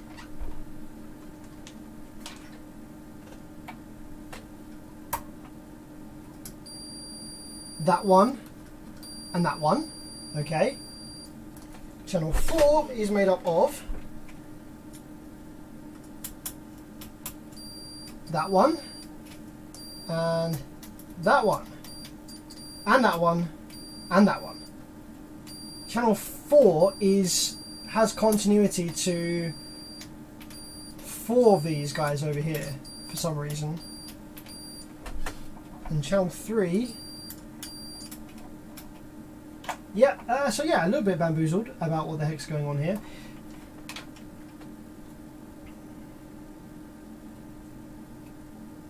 Are they Sanken transistors? Yeah, I think so.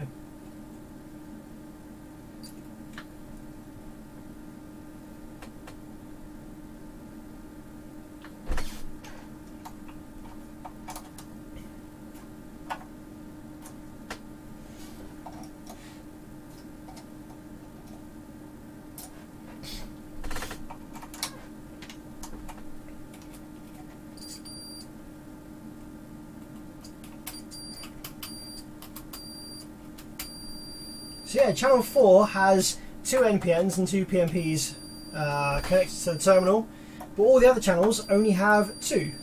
So I don't really know what that's about. This board would have been upside down when the RCA jacks broke. What exposed components are there while mounted? So yeah, it's literally all of this stuff. So yeah, the piece of RCA. Well, actually, no, the RCA would have been in, sorry, yes, you're right, it would have been in that way round.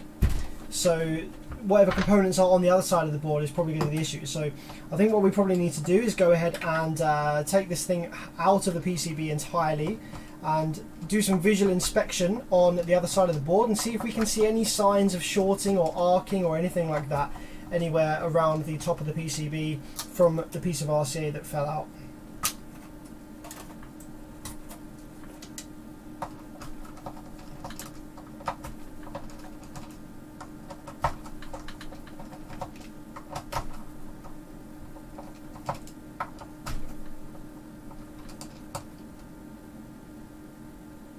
Oh, Jake's here. Customer's here. So yeah, this is Jake's amplifier in the chat, guys. Yamp was mounted horizontal on the back of the sub. Okay, so depends where the RCA thing was, whether it was on floating around here, which I doubt it, but it was probably floating around deep inside there. So we shall have a look, see what we can find.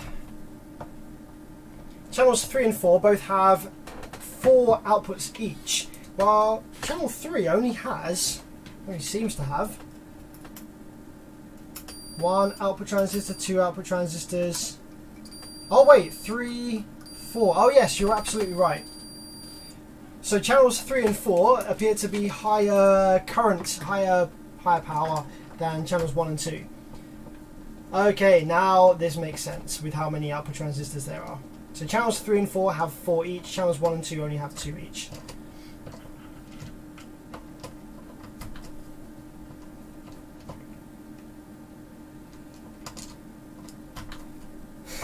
Circlo says the customer's watching. Oh no, I actually prefer that because you get to any questions you've got about the operation or how the fault happened or anything. You can go backwards and forwards with the customer, in real time, which is cool. But also they get to see a little bit about how the amp works and what the repair process is like, how long it takes, stuff like that. So yeah, it's always good fun.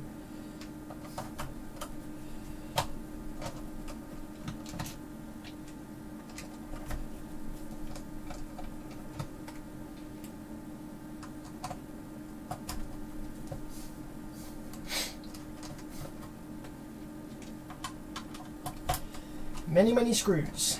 Decent build quality as expected from Alpine.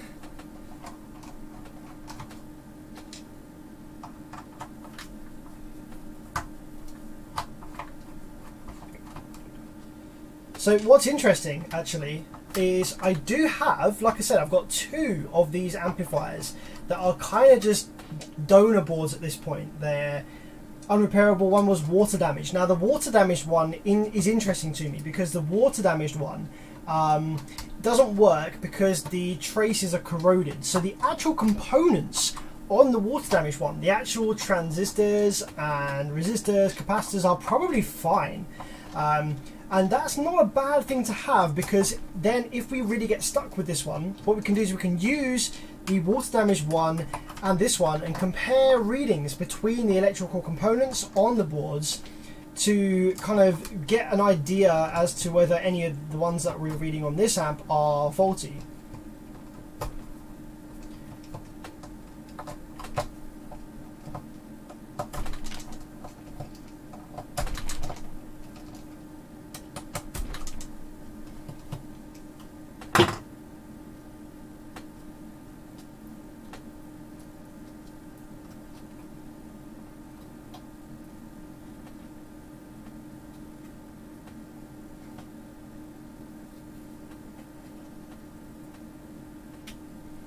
What country is it that builds Alpine amplifiers? Well, it's probably changed over the years, but I think they were built in Japan for a long time. But yeah, I'm not actually too sure on that one. I've got a feeling they were built in Japan for a long time.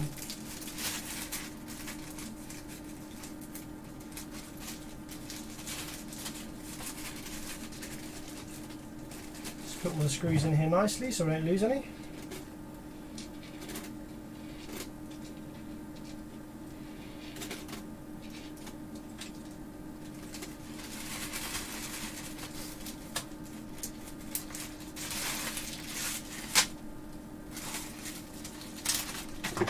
So many freaking screws, man. Okay, is that all of them? I think there's 2 black ones here. So actually they go into plastic, so they might actually just be going into the terminal. So I'm going to try and gently sort of lift up and see if there's 1 silver screw. There's actually 2 silver screws here. I was going to say I'm going to try and just gently lift up the board here and see if I can see if it's still connected anywhere. So if we start over this side, you've got, actually there's a silver screw here that we've missed. So freaking many, man.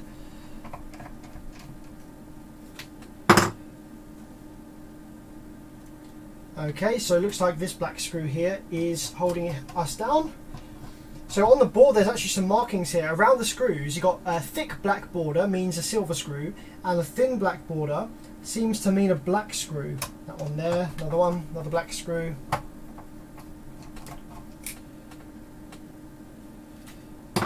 So let's try that up again now. Let's see. So there is something preventing it from coming up. Let's go over here. The whole thing's moving a little bit, and looks like we might actually, yeah, we need to unscrew the board from the front as well, because obviously we have screws going into the RCA block that's holding it in. So let's remove these. Got 2 parts amps on the shelf. Can take 3 to make 1 good one. Maybe, yeah. Maybe so.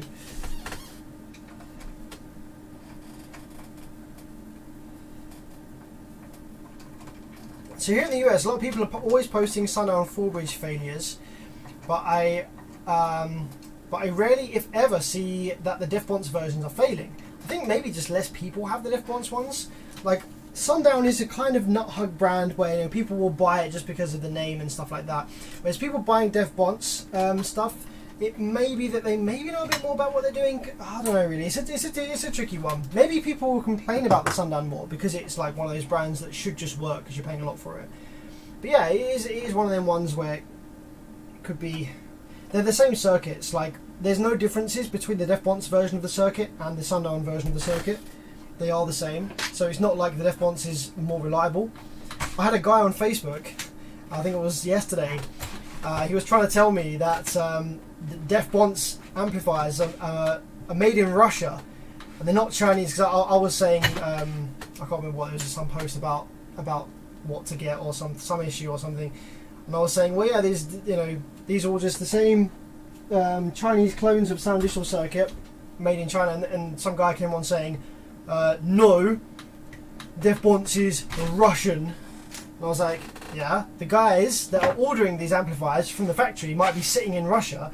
The amps are coming from China and they're designed in China. And this guy was absolutely adamant that Defbonce amplifiers were designed and built in Russia. You love to see it. Okay, what's holding us in? Have we got anything holding us in now?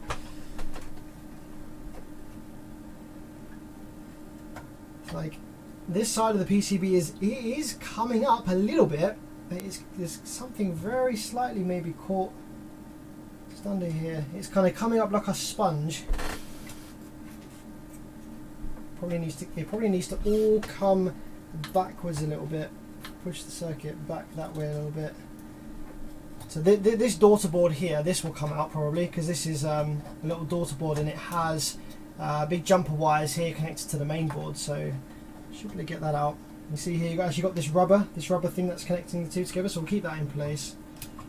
So what's the last thing that's preventing this coming out then? Let's have a look.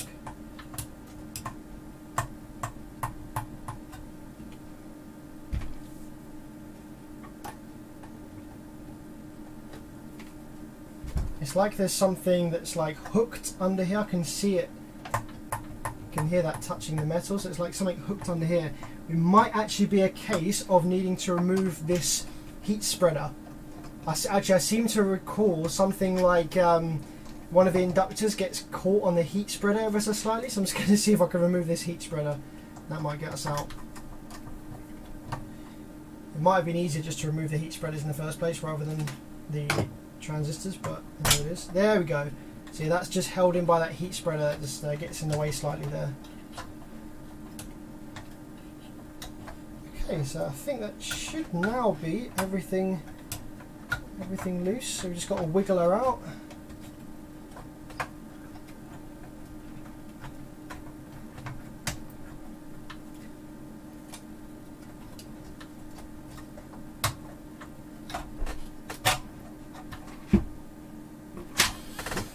I think there might be one more screw over here that's maybe connecting the terminal. Let's have a look. Is that connecting the power terminal block?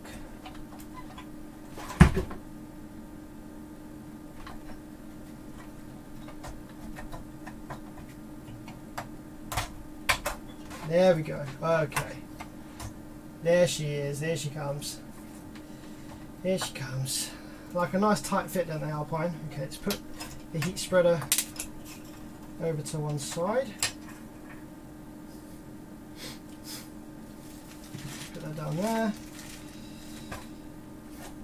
And pass the ribbon cables through. We've got this daughter board for the screen. Let's remove that connector. Ta-da! There it is. PCB is out. Okay. So let's put the heatsink down safely. Okay, so let's do a visual inspection then from the top of the board, because I think this is where the RCA thing would have been floating around.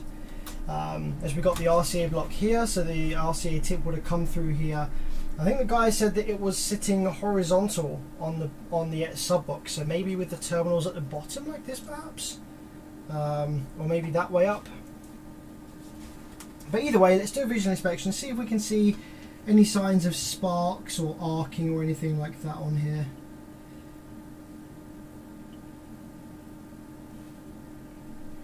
So along this side of the PCB, we've got all of the, I think that's the power supply FETs. Yeah, so power supply FETs are all along this side of the PCB. So if it's in overcurrent mode, I doubt it's going to be power supply FETs that's the issue. I'm just going to go ahead and short out the power terminals just in case there's any voltage left in there. Might get a little spark, just like you do when you connect it up. Nope, so nothing in there. Let's just see if we have any shorts on the power supply FETs. Doesn't look like it.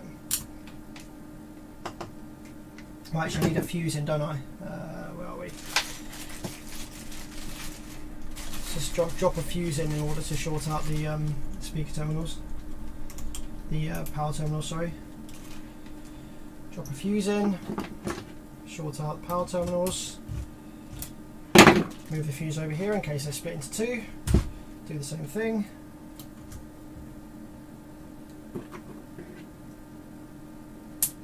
Okay, there we go. So I had a little spark there. So that's now drained the power supply caps.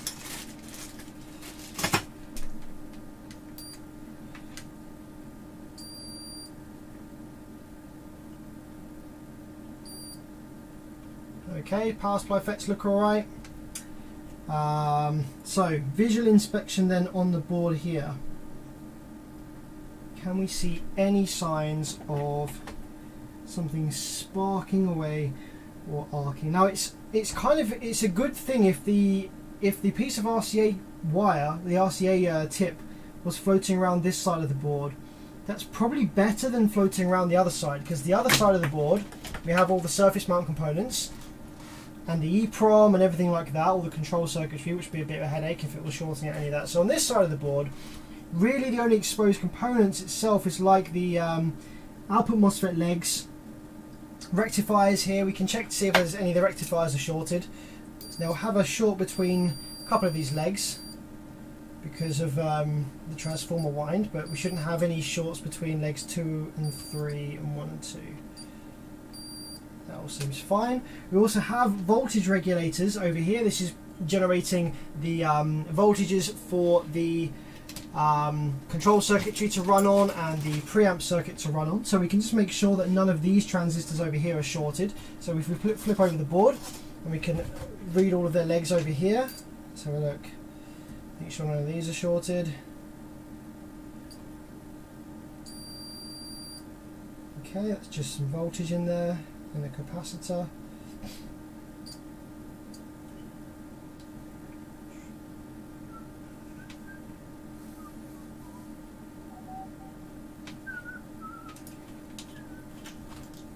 Not finding any shorts there as such. Let's go over here. Seems okay.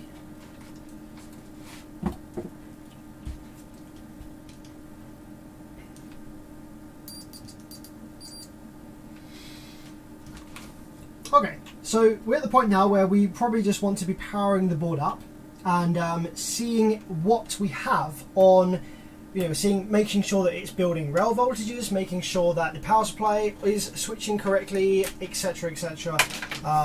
See whether it goes into overcurrent mode before or after the rails are present, because that will tell us where the issue lies, whether it lies in the output drive circuit or whether it's in the control circuitry itself, etc. So let's put a fuse back in. Good morning, John, how's it going? Pop a fuse back in here and make sure that that single fuse is responsible for all of these blocks.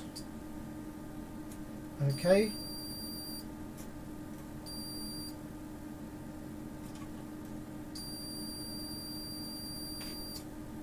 Yep, so we need one fuse in each side. Looks like it's a dual power supply. Needs a fuse in each side. There we go.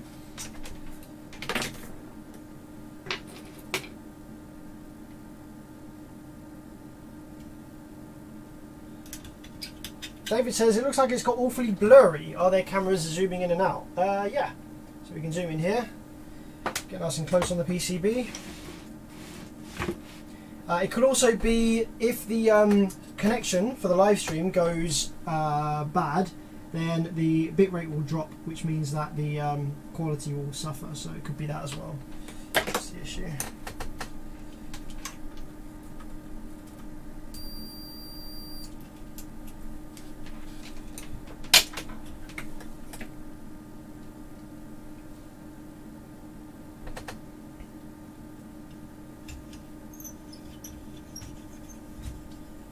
You need to get Big D up on your level on amp repair so us in the States can mail amps to him and watch them on streams. Yeah, I think Big D obviously interested in amplifiers. I don't feel like he's super interested in repairing them.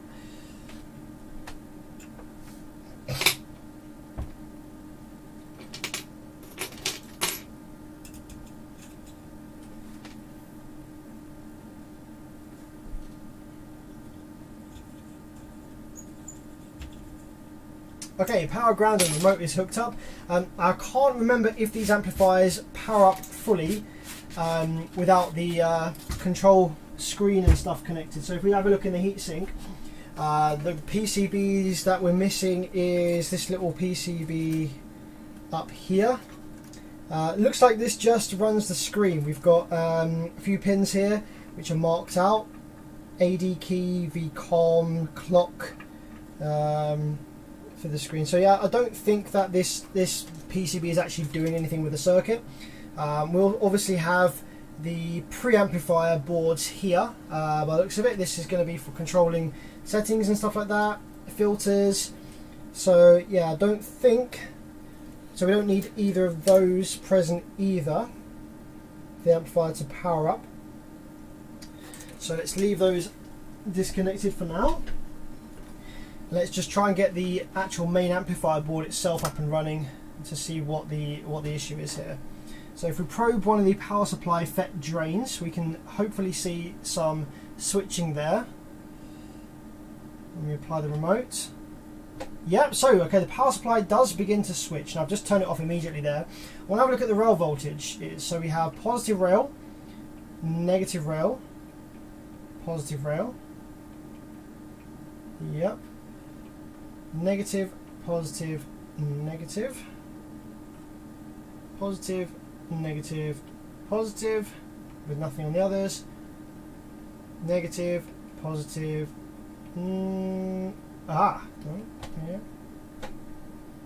Negative. So I want to make sure there's no DC on any of the speaker terminals, which would suggest like leaking drivers. There's a little DC on one of these speaker terminals over here by the looks of it. Let's just do that again. Aha! So there's our problem channel. Okay, so whichever channel this is, as we power the amplifier up, there's some DC that appears on this speaker terminal. So which channel is that?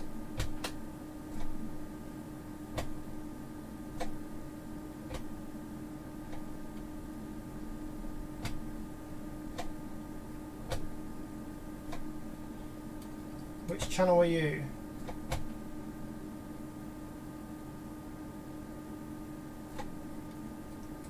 It's intermittent. The amount of DC that appears there is intermittent. It just bumps down to like -3 volts or so. Are you this one? Are you this one? I can just take the multimeter. I think it's this one up here. Yeah, it looks like it's this channel up here. So that has positive, negative. I think it's this one up here.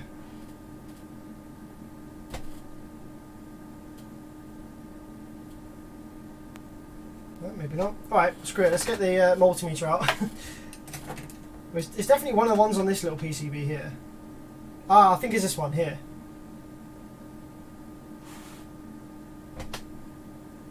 There we go. Yeah, that's the one. So it's this channel here, which actually has, there's actually 3 transistors here which are all swinging to negative rail. Actually both of these channels actually here. So both of the channels on this little daughter board here are have got some negative DC voltage on them when you apply the remote. Let's have a look at the other channels over here, just to make sure that's not the case over here. So on the other side, on the main board, we don't have, doesn't look like we have any DC there. So it's just the ones on this daughter board. Yeah, it's just the ones on the daughter board. Okay, now a cool thing that we've got is this daughter board connects to the main board with these headers. Now these headers I think are marked, and so we can see whether that sort of DC bump is coming from the main board or whether it's actually coming from the drive circuitry on the daughter board itself. So we're going to zoom in a little bit, show you over here. So these are all marked. We've got a couple of ground traces. We've got VCC plus and minus. Got a few actually. Minus VCC, minus VCC plus, plus, minus VCC. And then we've got channel 3 here as an input, if you like. So channel 3, looks like we have channel 3 is that one there. Okay, so it looks like the drive circuitry for channel 3 is on the main board perhaps, and channel 4's is on the daughter board perhaps, because we have channel 3 going off over here from the main board. So the only signals from the main board are VCC, channel 3, VCC, VCC. So it's all rail voltage and ground, with the only other pin being this channel 3 thing here. So let's see what happens on the channel 3 pin. Let's see if we get like a bump in DC or anything like that, which would then be passing it onto the drive circuit. So if we probe this channel 3 pin here, no, that seems to be staying down at ground.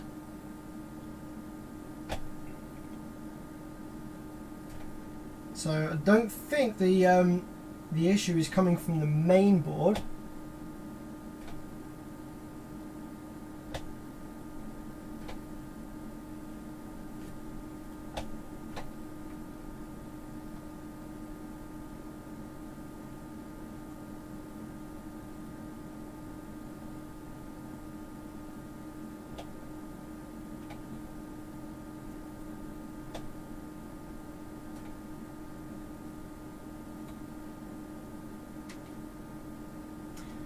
So I think the issue then is potentially going to be drive circuitry issue on this PCB.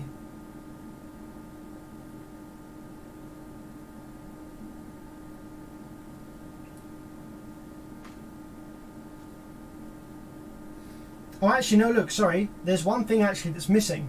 I've just remembered, I've just realised. There's actually something missing. There's a ribbon cable actually that connects this board to the main board, which is missing, which could be why we have DC there. So I just want to reconnect that up.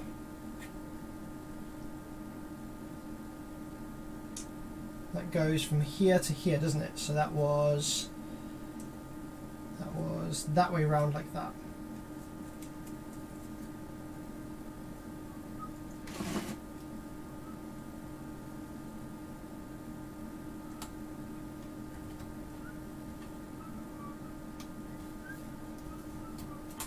Okay, yeah.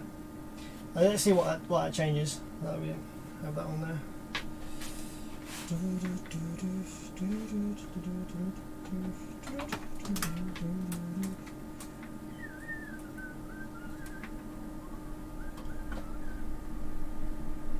Okay, no more DC on channel 2. How about channel 1?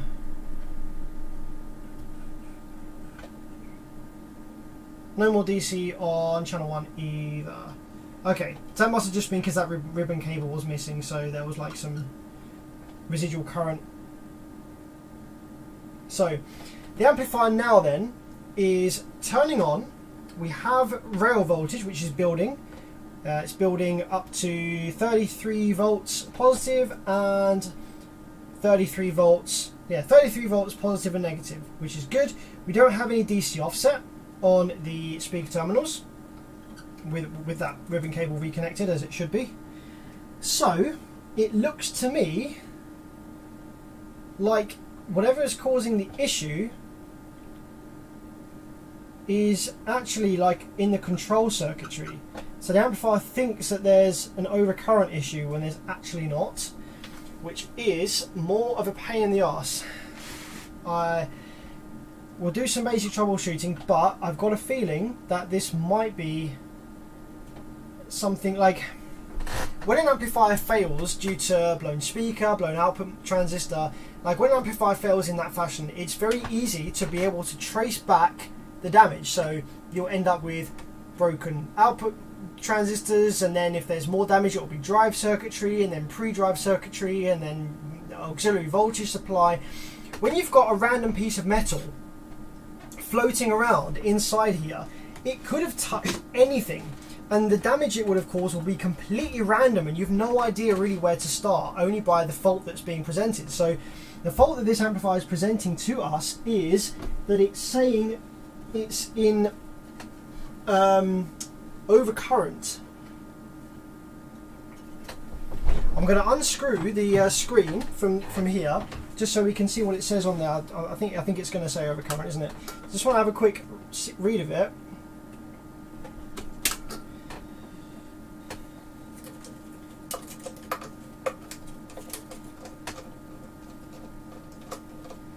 But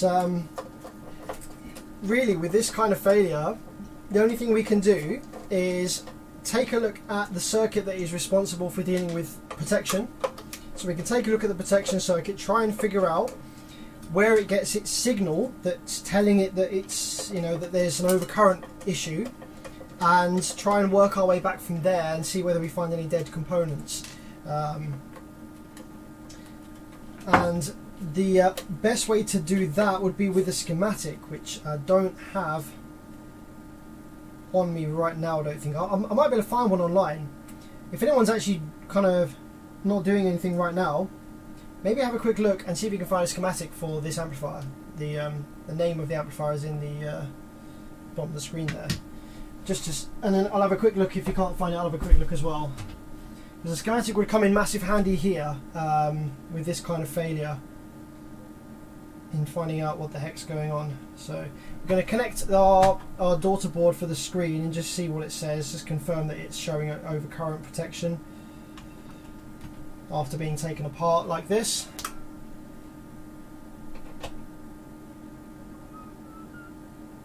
CUR. So yeah, I believe that is overcurrent. But let's take a look at the manual and just to sort of see what things it says about that, to maybe get a better idea as to what circuit it is we need to be looking at. So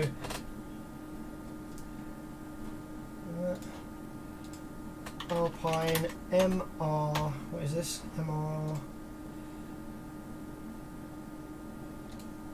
MRV-F545.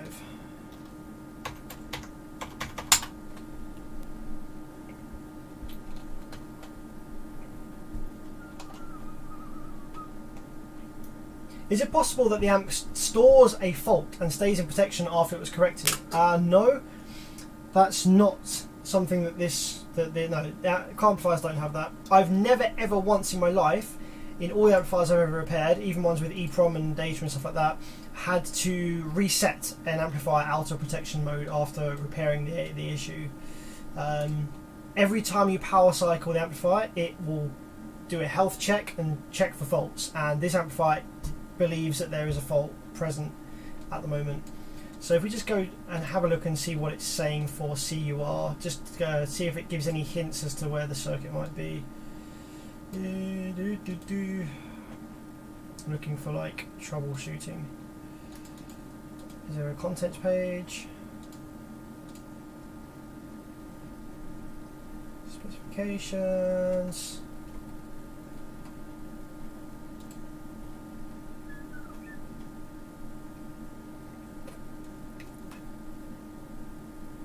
In case of difficulty, I think.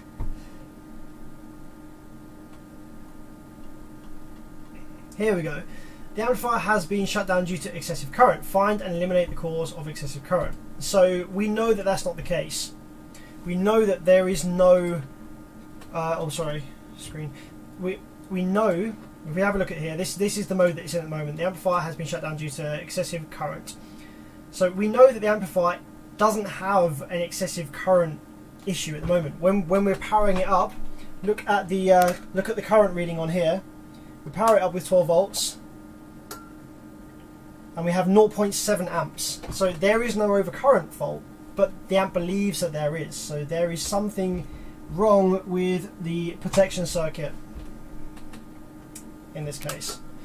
So we need to try and find out what it is. So let's go back on the web and see if we can find a schematic, because that will massively help us out. I don't usually use schematics, but in this instance it's going to be really, really helpful.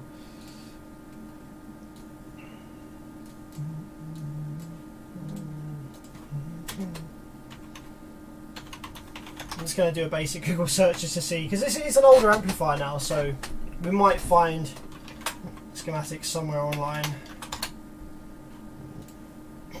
Oh, here we go. This looks like we have a similar fault. I have a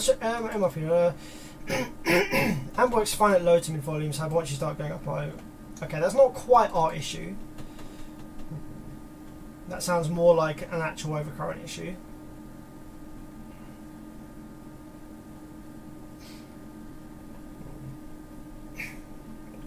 Ah, here we go. Perry Babin, our guy, our famous guy who wrote the amplifier repair guide. seems to have on hand the schematic or some information, more information about this circuit than we currently do. So here we go. Lifting Q806 or D816 will defeat the overcurrent protection if you want to confirm the amplifier is otherwise in good working order. If you try this, use yeah.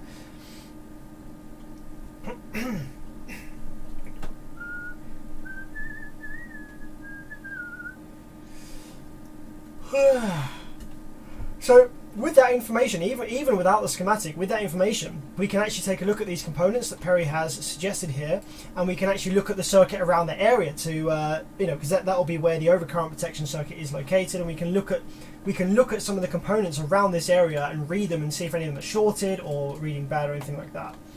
So that's cool. Is there any other stuff on here? Just to see if we can get a schematic.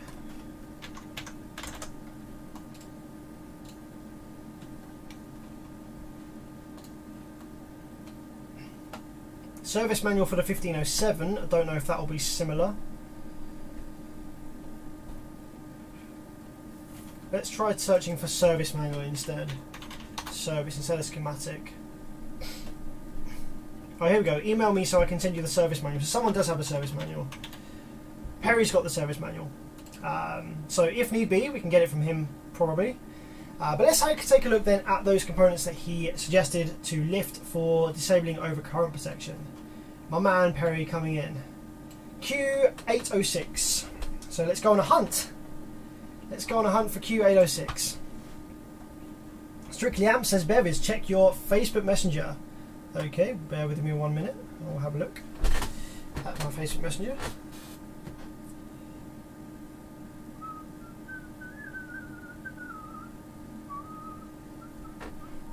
Could be that my man here has sent us through a schematic. Ah, nice one, dude. Strictly Amps on the live chat has sent over a schematic for the MRV-F540, which should probably share the same protection circuit. So my dude Cliff, am I cool to share that on stream? Am I good to display that on screen for everyone to see? That'd be pretty useful.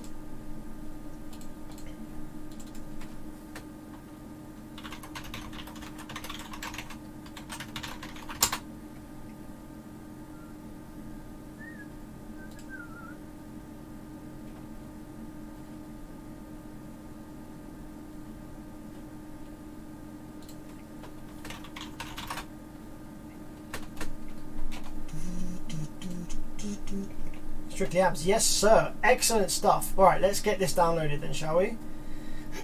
So this is we've managed to get a schematic. Thank you very much to Strictly Amps on the live chat for the MRV-F540, I think it is. Open with Firefox.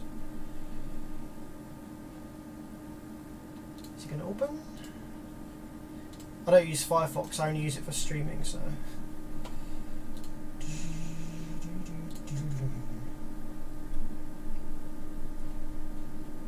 Here we go. Okay, fantastic stuff. We have schematic for. So this is a slightly different amplifier, but maybe it's a similar circuit design. It does look visually different. So let's see if we can see any similarities with the schematic with the circuit on here and the one that we are seeing on the bench.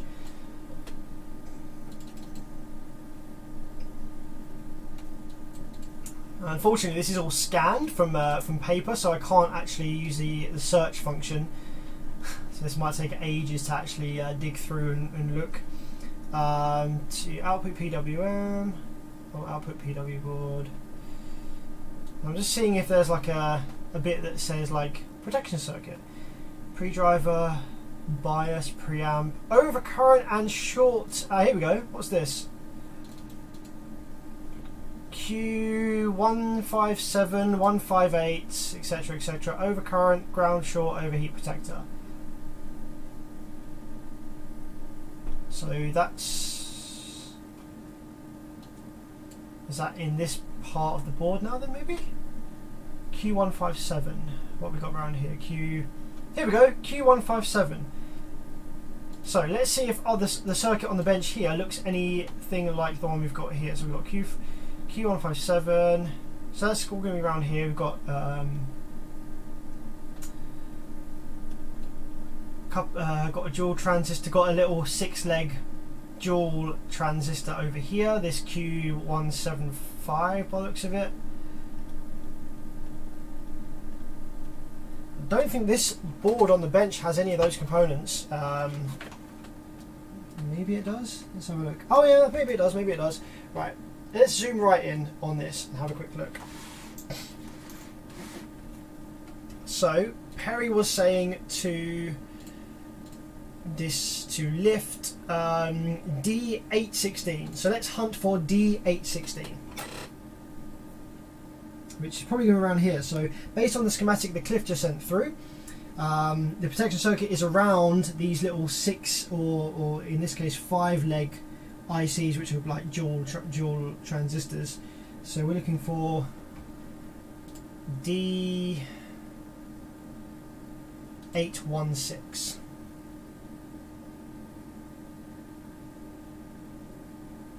If anyone sees it before me, let me know. We've got D704, D702,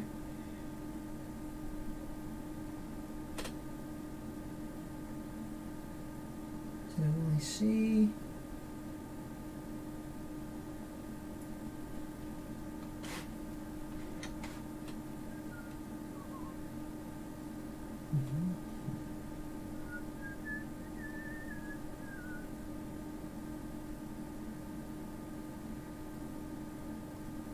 here we go. There's some large package diodes actually on the other side of the board that it might be. It might not be a surface mount diode, it might be a large package diode.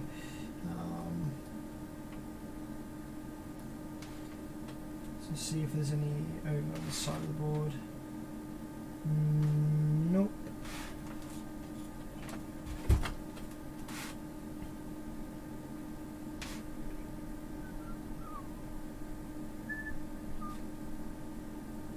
Right, D8, here we go. Right, over this side of the board, we've got some D807, D808,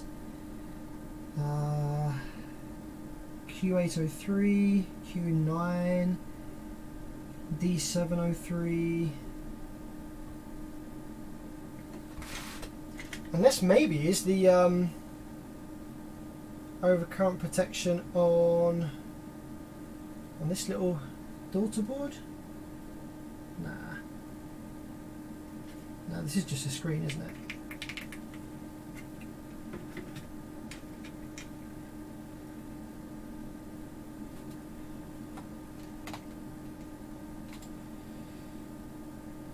Q806, let's find that as well.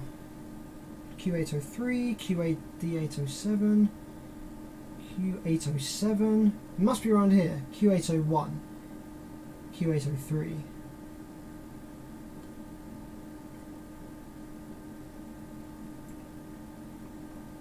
D808.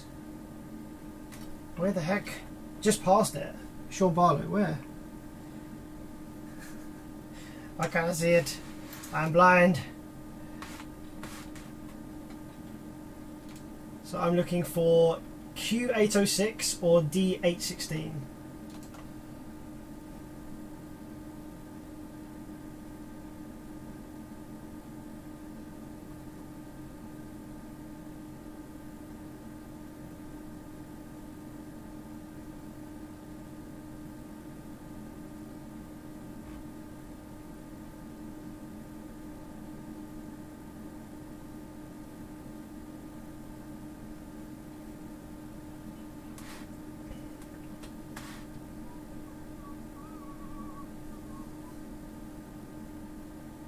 Sean Barlow, the way he was last looking. Well, I don't see it. I don't see it.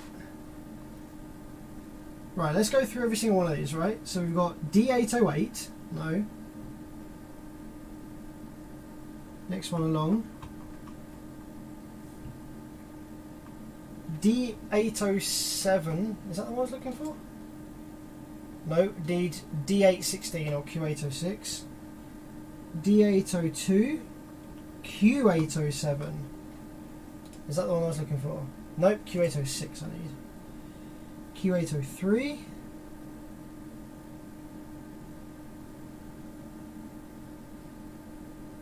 D901.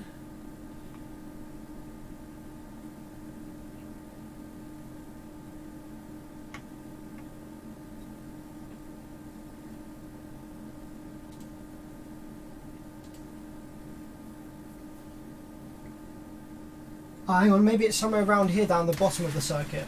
Down the bottom here we've got D815, which is one away from the one that we need. D802, D803, D804, D802, D... Aha! I think I found it. D816, there it is.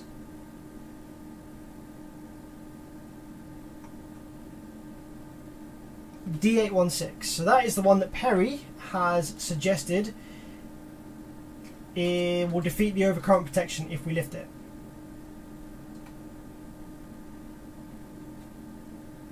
And he also suggested Q806, which is this one. So let's just take our multimeter. Let's just see whether either of these are like shorted or anything like that.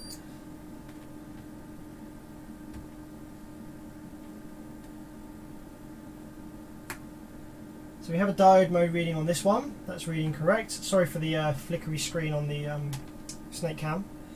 And then Q806.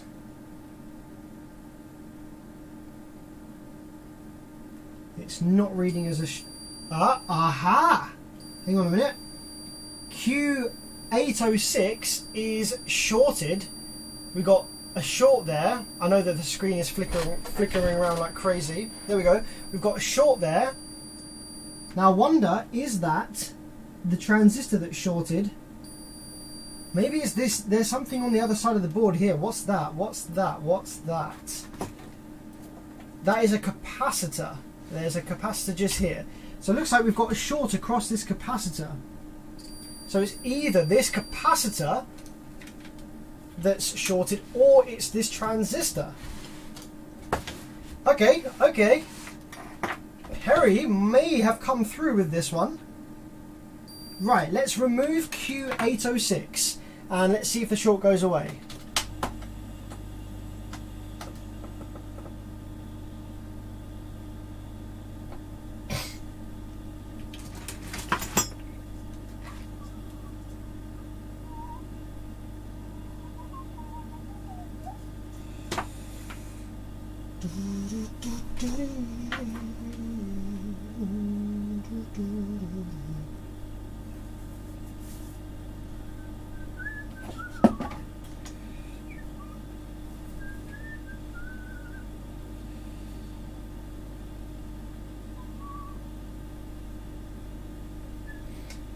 My neighbour spilt propyl water on his Soundstream 5 channel a little while ago and it's in Protect and won't come out.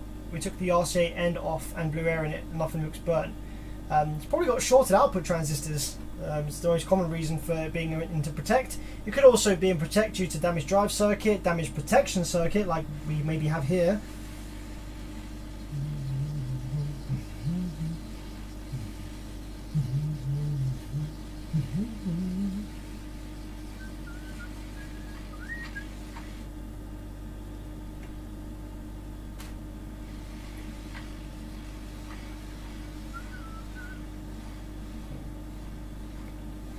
Circular says, I say it's the cap, it's near the RCAs. Maybe, but usually when a cap is shorted like that, it's vented or something. So my money's on the transistor, but you could be right. It's actually miles away from the RCAs. Okay, so that is the transistor off. So, is the short still on the board or is it now gone?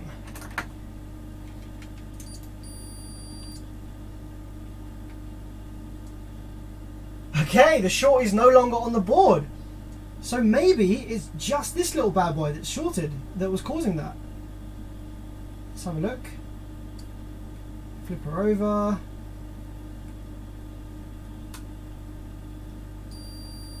Yeah, that's shorted. Holy shit. That might be the only problem. Now, the thing is, we need to know what the heck this is. So this is marked as... Actually, you know what? I've got a donor board. I don't even need to know what this is. I can just go ahead, grab the donor board, and take the part off the donor board and slap it on this one. I don't even need to know what it is. So if you bear with me 1 minute, I'm just going to quickly pop up into the loft and grab the donor board.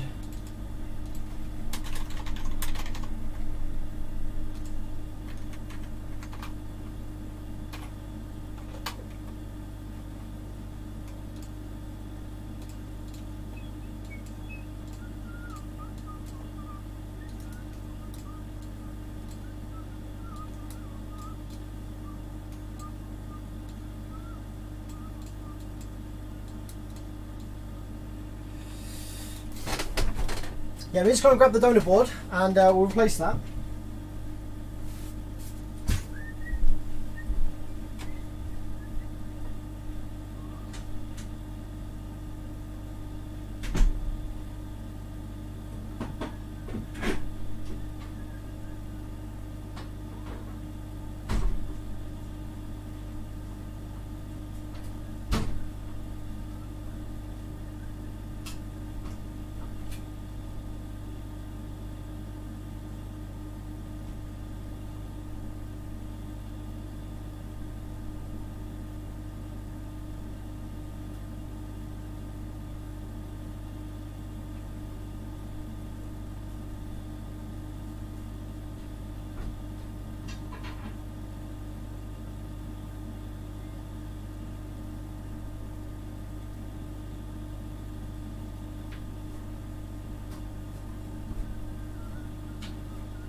Okay, yo.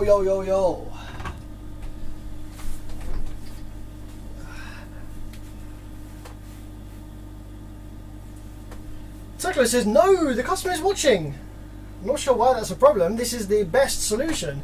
This is a component. This is a component that is not stressed or passes any power to the board.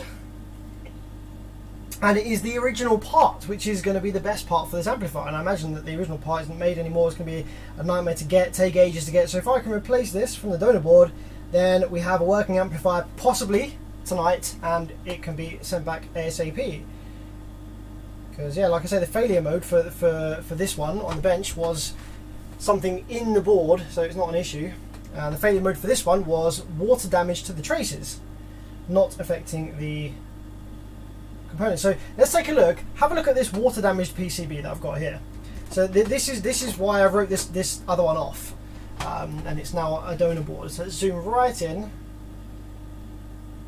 So this is after it's been cleaned up the best I can with isopropyl. Okay. So all of these traces, pads, etc. are all really nasty. So many of the vias, so the vias, these little holes that go from one side of the board to the other, so many of those are corroded inside and not actually connecting anymore. You can see here that I've tried to sort of like repair it by running jumper wires through the board. I've got loads of jumper wires all along here, reconnecting traces that were disconnected and that were eaten away, like just trying to get this thing back up and running. These vias are fucked. There was so much corrosion. You can see it's all rusty over here. All of these things are rusted away.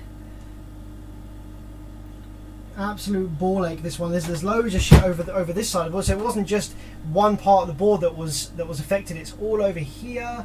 All these traces are fucked. Everything's fucked. So this board, even if I got it working, I could never ever rely on it to be reliable. All the traces over by the EEPROM as well, they're all kind of blackened and fucked. So yeah, this board's never coming back to life. So what we can do is go ahead, take a peek and steal the what was it, Q806 over here. Steal that bad boy over there. So we're just going to make sure that this one is not shorted. Single transistor over here, shouldn't be. Nope. Nope. Nope. Make sure that we have a reading this way around. There we go. Yeah, this transistor is beautifully fine. Absolutely no problemos there.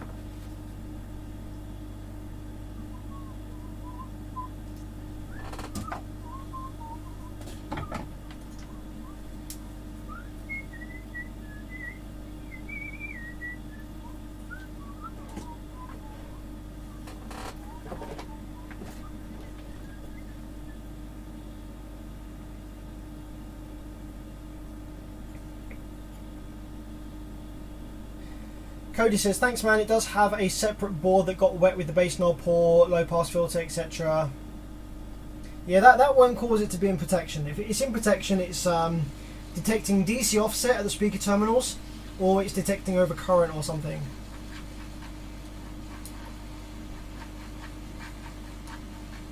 Sam, I have a problem with those BJT between the two output transistors. Are they duty to provide clean signal to the pair? I'm not sure what you mean there, buddy. Oh, is their duty to provide clean signal to the transistor pair? What else? I'm not really too sure what you mean, buddy.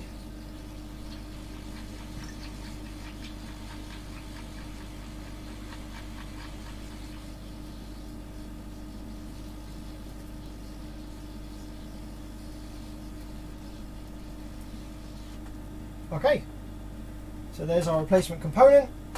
We just got to shove it on the board that it needs to go on over here.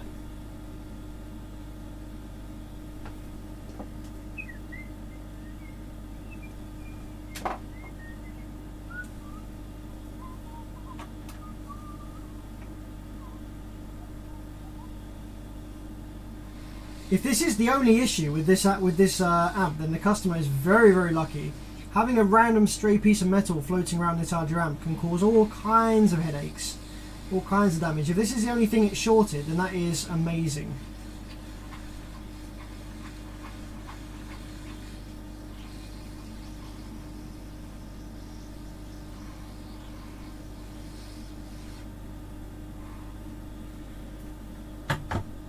Okay.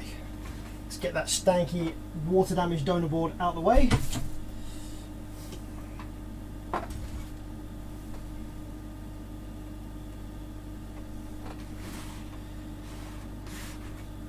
So there is our replaced transistor. Let's get some isopropyl alcohol on that and give it a quick clean up.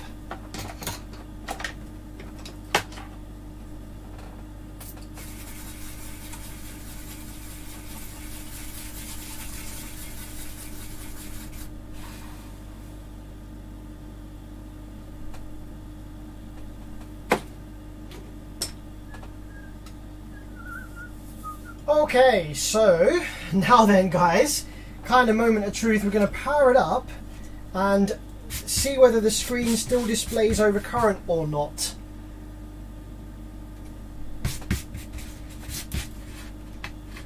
And see whether the amplifier powers up like normal. Now it's obviously not going to produce any audio yet because the preamp boards aren't actually in there. But we can pop this down on the bench. Make sure there's no solder on the mat. Pop that down like that. Plug our screen in and hit the power. Let's see what she says.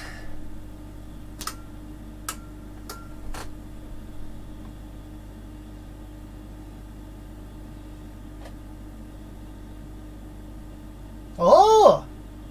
26.4, so no more overcurrent protection. Amplifier staying on, drawing 0.6 of an amp.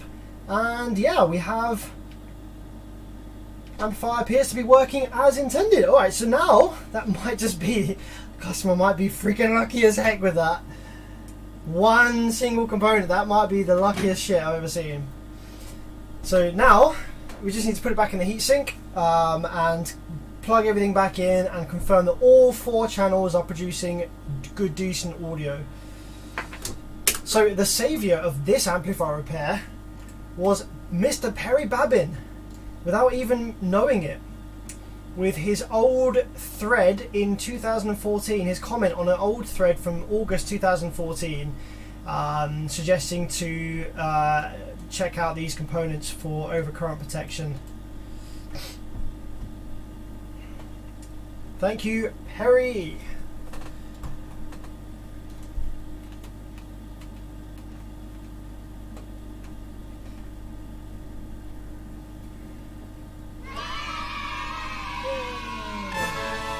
keep forgetting I've got sound effects. I've got all these sound effects hooked up on buttons here, so I can be like.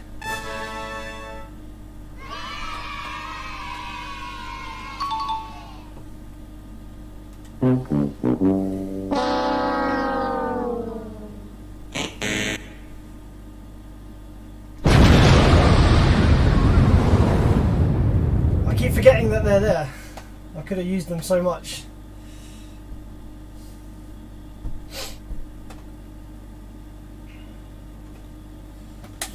Okay, so is all of the rail voltage removed from here?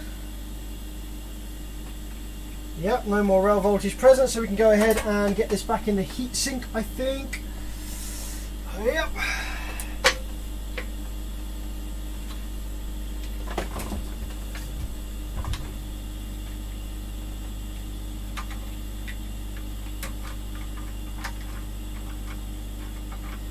Which way around did this go?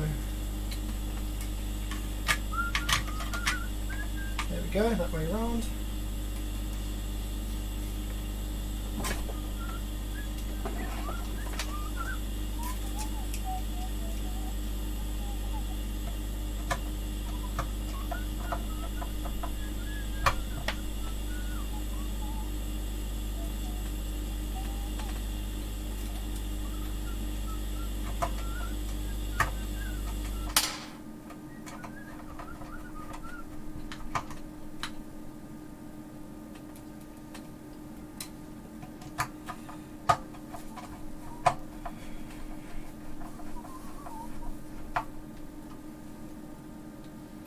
Is it okay to have a dual voice coil 4ohm sub share the same box as dual voice coil 2ohm sub? No, you must not run those together because one sub will get twice the power of the other sub. And they will also have different TS parameters and they will react differently. So yeah, don't do that. Even if it's, I know it's tempting, it's the same sub and it looks the same. But the dual 2ohm and the dual 4ohm versions, you might be tempted to run them together. But yeah, don't do it. Don't be tempted to do it. It's not going to work.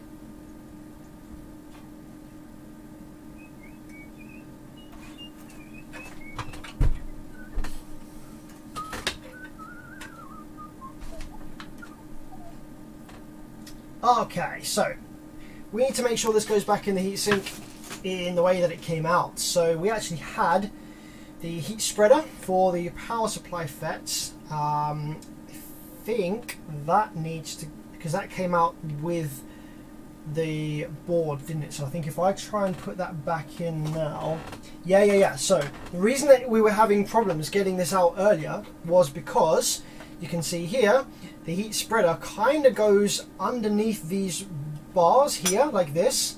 You see these rail bars here, so the reason we couldn't get it out was because it was getting caught on there. So what we need to do is we need to put that down first, screw the heat spreader down, and then screw it into the heatsink. I might just be able to actually just sort of hold it up like that and get it in. Actually, will definitely help if I remove my power wires first. That's a good idea, isn't it? Hey, that one. Let me get it in. They'd be getting the same power, 2 amps. 2 DVC 4ohm wired to 1ohm and 1 DVC 2ohm wired to 1ohm on the second amp. Yeah, still don't do it for various reasons, but the reason mostly not to do it is because those subs are going to have quite different TS parameters and they're going to behave differently and you're going to have loading issues. Don't do it. Don't do it. Buy the correct sub in the correct ohm version for what you need in the first place. Otherwise, you're just going to run into annoying issues and problems. Okay, let's get the screen board plugged in first.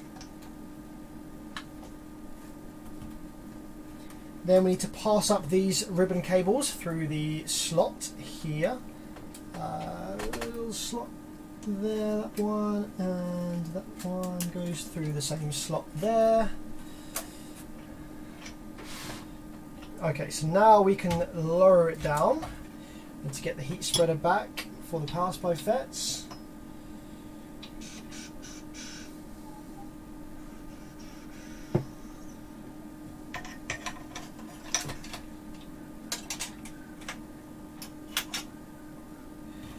go, get that down.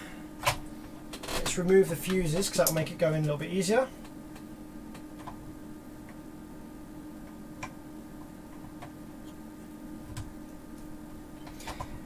I don't know about you guys, but I've got a feeling that David Long in the live chat is watching a little behind.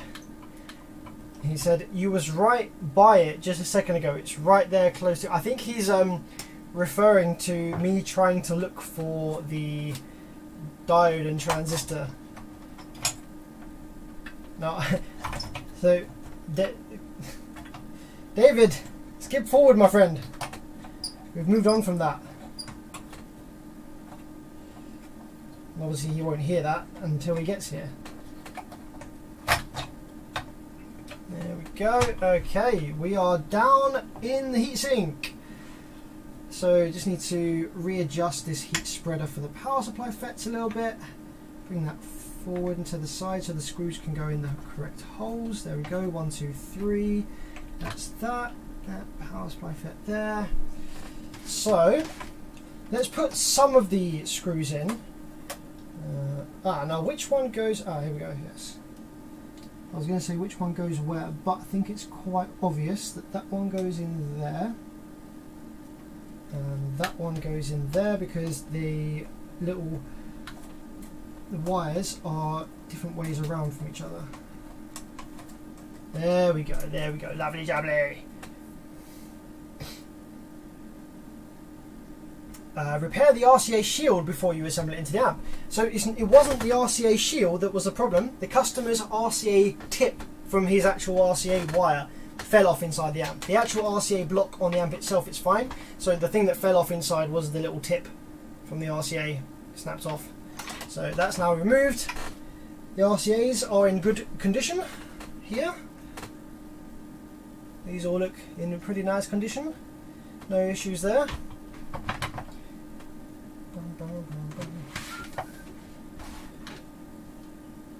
So Sean says, do you not have to apply thermal paste? So the thermal paste on this amplifier is in good condition. It's still it's not hard, it's not cracked or anything like that.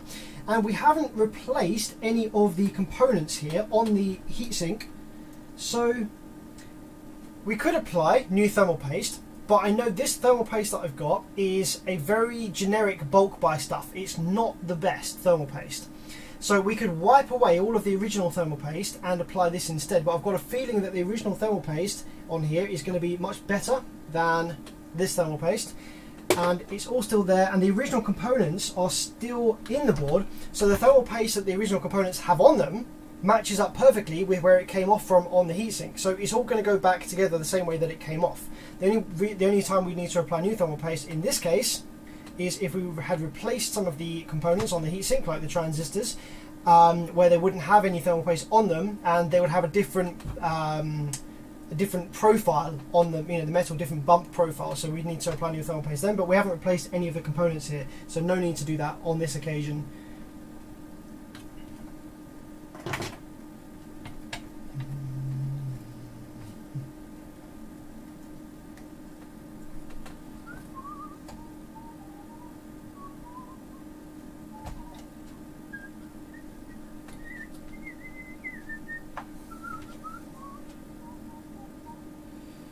What do you think about the Taramps Bass 8K? Yeah, fantastic amplifier. I'm a big fan of the Taramps stuff. I think it's great. I think they've done a really good job designing the new boards, and for the money, it's amazing. They're not absolutely rinsing you and bending you over with the price of the amps. Yeah, I'm a big fan of the Taramps stuff. How accurate are advertised TS parameters? It really depends. Like, most of the time they're pretty accurate because they can be repeat measured and they can be confirmed and tested. But sometimes, I'd say if it's a somewhat reputable manufacturer, then you can trust them to be pretty accurate. But if it's some bullshit Chinese off-brand or something, then they're probably not going to be necessarily very accurate. And another thing as well is some brands will test the TS parameters before the woofer is properly broken in. Digital Designs were absolutely terrible for this. Digital designs would test the TS parameters at their woofers before they had fully broken them in. As a result of that, the FS was always way higher than it ever would end up being in your vehicle. And as a result of that, the other parameters like VAS and BL and stuff like that were all screwed up as well.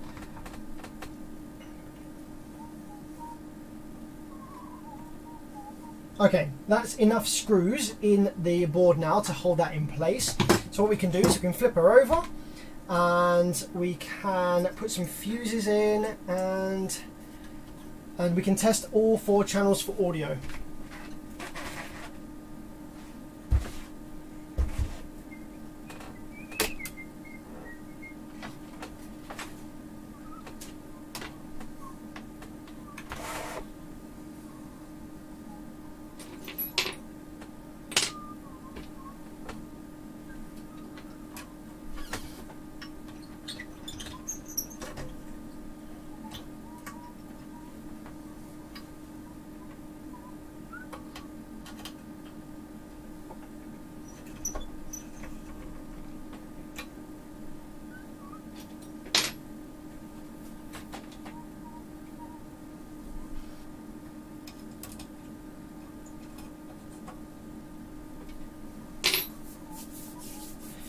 Okay, there's power, remote and ground. Let's put a couple of fuses in. Let's load them all up actually.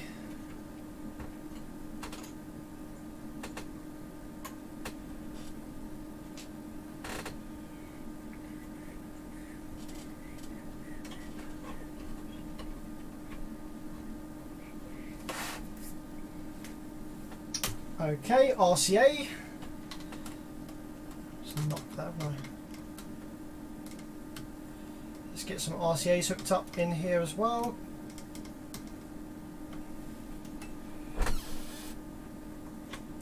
So input channel L for left and turn the oscilloscope to read audio waves, reject high frequency. Okay, so I've no idea what the settings are on this amplifier, gain, filters, etc. So we're just going to have a mess around with the signal generator and see if we can get some output on all of these channels then, shall we? So firstly, channel 1, let's power the amplifier up and see what we got. Okay, channel 1, we have audio. Yep, nice clean sine wave on channel 1. Up to 12 volts. Yeah, nice clean sine wave on channel 1. So I suspect the amplifier is going to work fine now. I hope, anyway. Don't jinx it. So yeah, clip point is just there. Channel 1 working beautifully. Let's go channel 2. Which is this one just here. Channel 2, again working beautifully, clipping at the same point. Okay, channel 3, which is over this side.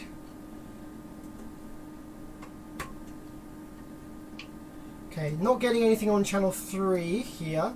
It could be that this is using channel... here we go. So yeah, the settings are set, I think, for channel 1 and 2, the RCA inputs, to clone onto channels 3 and 4. Yep, that is the case. So all channels are working and producing audio.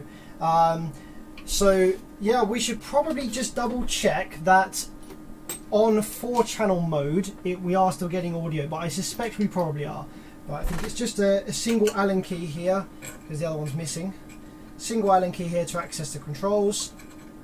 Let's just make sure that the RCA inputs for channels 3 and 4 are in fact working when you want to use them separately. So yeah, at the moment we've got input channels just set to 1 and 2 there, you can see on the screen. So if we flip this to input mode, channel 3 and 4. And this is a high pass filter. So turn it back on again and check channel 3 for audio. There we go, audio on channel 3 from channel 3's RCA input, and channel 4. Oh, saw the shit out of that did. Channel 4, yep, we've got audio. So yeah, this amplifier is working beautifully. All channels operational and functional. Good job. Thank you very much, Perry.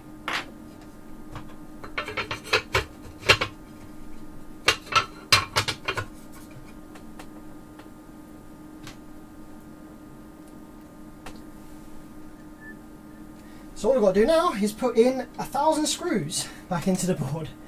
And I'm sure you guys don't want to see that. How's the stream doing? 91, yeah, that's not too bad.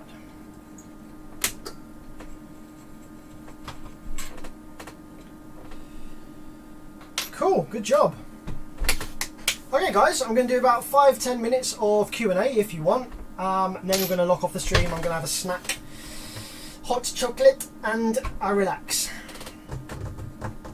And then if you want to stick around for, what is it, tomorrow? Maybe tomorrow we'll do another stream and we'll look at either the JL Audio HD 750, B2 Riot 3200, Ground Zero CA Sound Digital copy piece of shit thing. I also have a beautiful old Alpine 2-channel. It's a V12. I can't remember the model number off the top of my head, but it's one of the fucking great big massive ones with the fan in the middle and beautiful Class A V2 channel with MOSFET final that we can look at as well.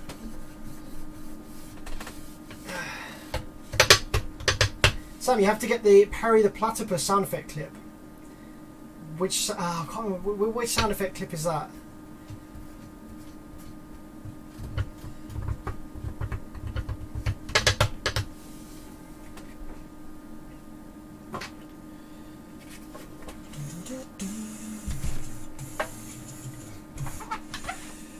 Just going to start putting some of these screws back in. So yeah, guys, if anyone's got any questions for me, anything that I missed earlier, then drop them in now. I'm going to be locking off the stream at about 10:30, so about 10 minutes time or so.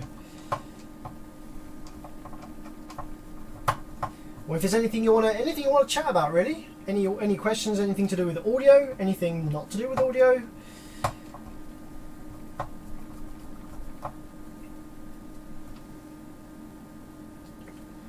What happened to the amp you was messing around with last time, the one with the card issues? So have that still here. What I'm doing is I'm waiting for the drive IC for that one to arrive. It is a IRS 20124, which is a bit of a strange one. I want to get the drive IC for that one fitted, just so that any issues that anything that the amplifier is doing that's related to not having the driver present is not confusing me. It's not like causing a false negative or whatever, false positive in terms of the issues. So I'm going to get the output drive IC fitted in that one and then continue diagnosing the shutdown activation problems with that driver card. I just want to make sure that it's not doing that behavior because the drive IC is missing. Because we were really struggling to find any problems with that card. So I just want to make sure that we weren't going in circles for no reason, trying to find a problem that doesn't exist, and that the fact it's behaving like that is just because the output drive IC wasn't actually present.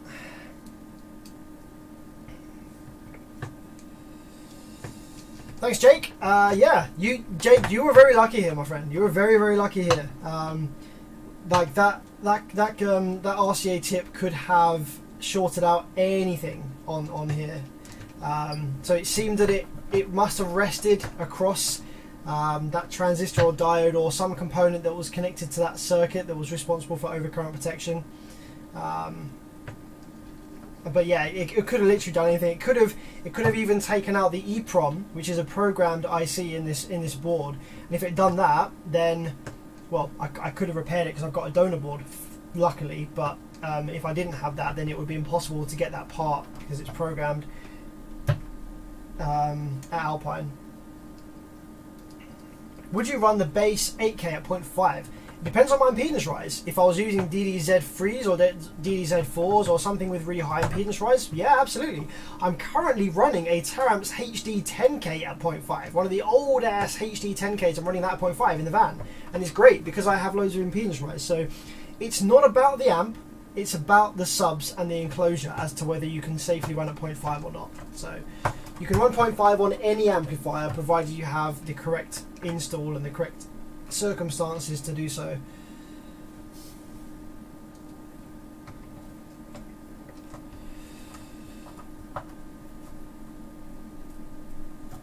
What's your process of discovering or identifying what a surface mount cap capacitance is? That is a tricky one. If if the capacitor is dead, if it's shorted, cracked or missing or open, then your only real way of finding out what value it is looking for a mirrored version of that circuit elsewhere on the board. So for example, if it's a 4-channel amplifier, if that capacitor is in one of the channel's drive circuits or preamp circuits or something, then that circuit will be repeated multiple times across the board. So yeah, you can find what that capacitor is by finding the same capacitor in the next channel along and reading its value on a tester.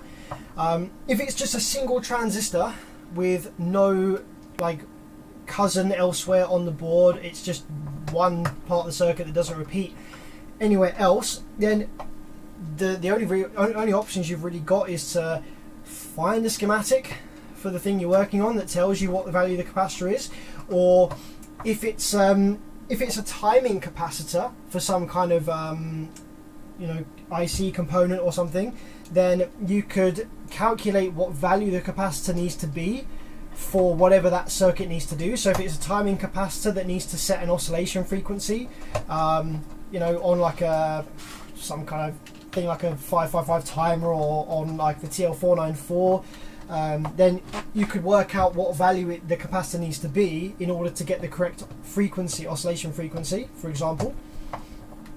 That would be one thing you could do. But yeah, apart from that, it's going to be either finding the schematic, or it's going to be buying or finding or borrowing a working version of that circuit, a working example, and then removing that and measuring that.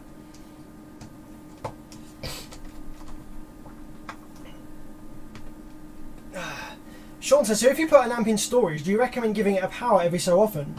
Yeah, I would say so. Yeah, I would recommend giving it a power every so often for sure.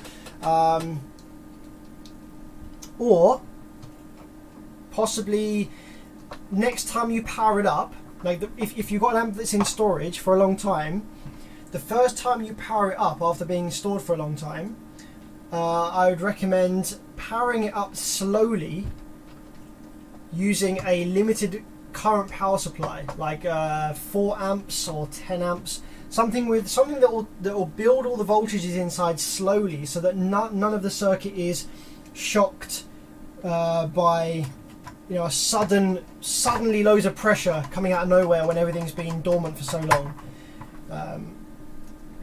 So yeah, current limited power supply, build it slowly. Was Alpine top of the line back in the day in terms of sound quality? It still is. Alpine are top of the line, in my opinion, for overall circuit design. Their circuit designs are absolutely incredible. Really, really awesome circuit designs used in these Alpine amplifiers.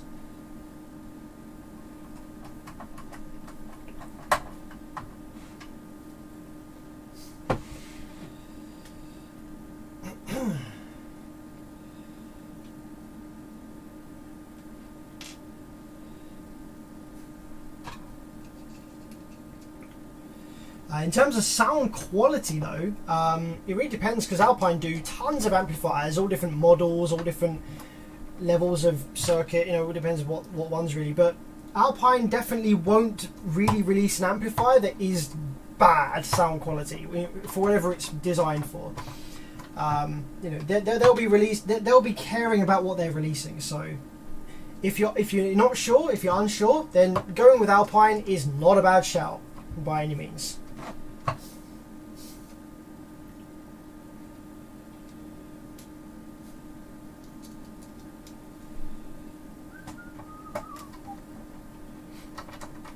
Hey, does the IRS 2092 have protection for short circuit? Not built in. So you have to create your own short circuit protection circuit, and then you have to tie that to the CSD pin of the 2092 to shut the 2092 down in case of a short circuit. But it doesn't have its own short circuit sort of thing built in. Some of them do. Some of the drive ICs do. 1, 2, 3. Let's put all these black ones back in first.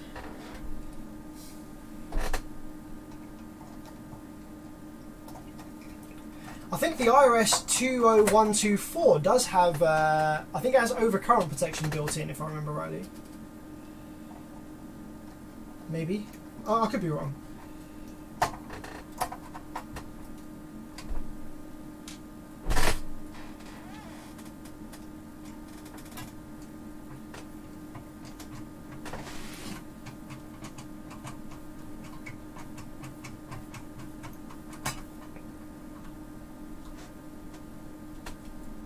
So in terms, just going back to Alpine for a minute, one of the most recent Alpine amplifiers that I've worked on and inspected, I think it was a PDX V9, I think it was, Alpine PDX V9. Absolutely fucking beautiful amplifier, absolutely amazing thing.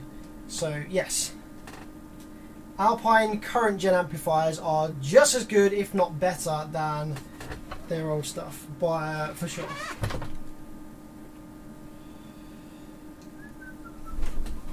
Okay, so we've put most of the screws in, so now we just got to figure out.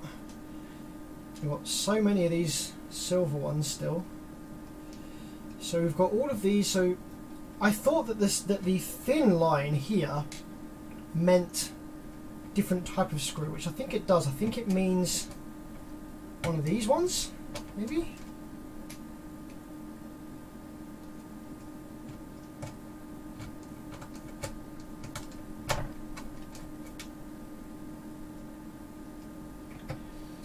So I thought the fat line surround was for the silver screws, but I seem to have loads of silver screws left. I should probably just go back in my stream and watch where all the screws were. I could something I can do.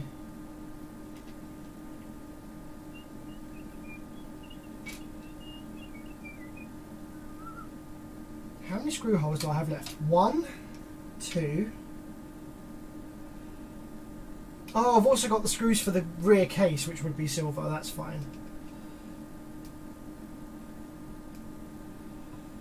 Yeah. So all of these small ones, these are all these little silver ones with the washer. Yeah.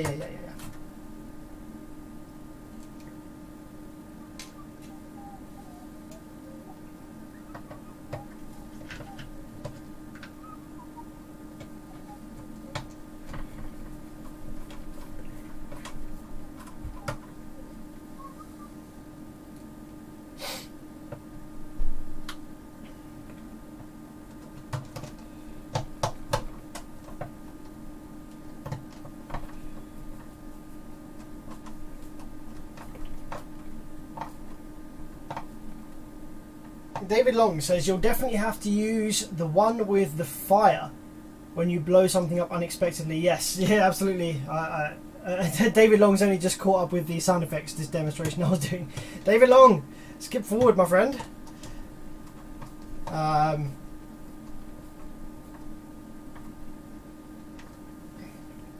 Hey, does the to shut down the IC, is it high or low? I can't remember. Off the top of my head, I can't remember if it's high or low that shuts down the IC on the shutdown pin. How many screws are going to be left over? Well, hopefully none. Because we haven't had this on the bench long, so provided we find all the holes that go back in, we shouldn't have any screws left over.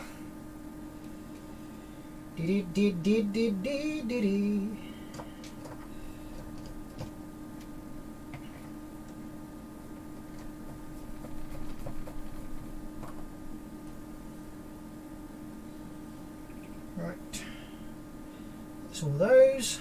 There's so many screws in this thing. Yeah. There's one there. I think, is that one of the short boys? Yeah, there's one there.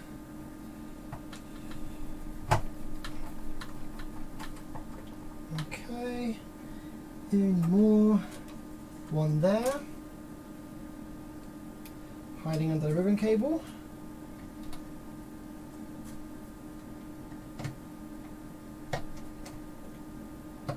Back in the late 80s and 90s, I had some Class A Alpine amps that made my component speakers sound heavenly, like a heavenly voice. So yes, Alpine was one of the best sound. Yeah, for sure. I can definitely imagine that. Like, I wasn't around then in the audio scene in those times. I was born in 91, so I wasn't around for that, but I can imagine that being the case. Alpine are pretty awesome, always have been. Aaron says, hi mate, like your bearvid's very helpful stuff. Have you come across a Boss RT2500D? Is it any good? No, it's absolute junk, my friend, I'm afraid. Anything with Boss written on the front you want to avoid with a big ass stick. Don't even go near it with a big ass stick, sorry. That's the thing, isn't it? Yeah. Don't buy anything Boss, my friend. If you buy Boss, you're in for a loss.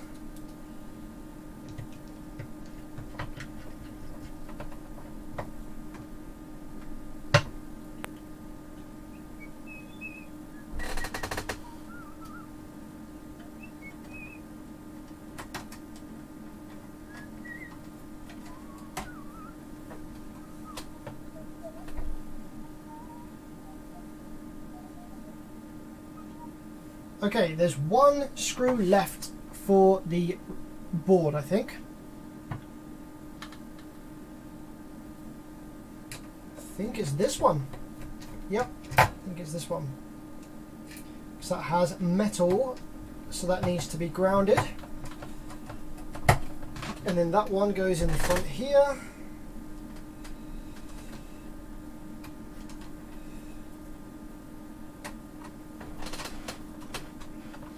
With surface mount transistors, have you ever seen voltage drop through it? Example, voltage in is 12 volts, but output is 6 volts. This is on an output driver board, for example. Yeah, so any component with voltage drop across it will get hot. I've seen surface mount voltage regulators, for example, that obviously will drop voltage across them. If it's in the output drive, so 12 volts, but the output is 6 volts. Not really. Like, you have to look at what surface mount component it is. If it's a voltage regulator, IC, then yeah, that's fine, 6 volt regulator. Or if it's a transistor that has like a Zener diode nearby and a resistor to ground or something, then yeah, that's going to be acting like a voltage regulator, so it will be dropping voltage across it. But max voltage for IRS2092 CHD pin is what? Check the datasheet, my friend. The datasheet is there for you on the web. The datasheet will tell you absolutely everything you need to know about how the 2092 works and how you can use it. So there's no point asking me, just check the datasheet.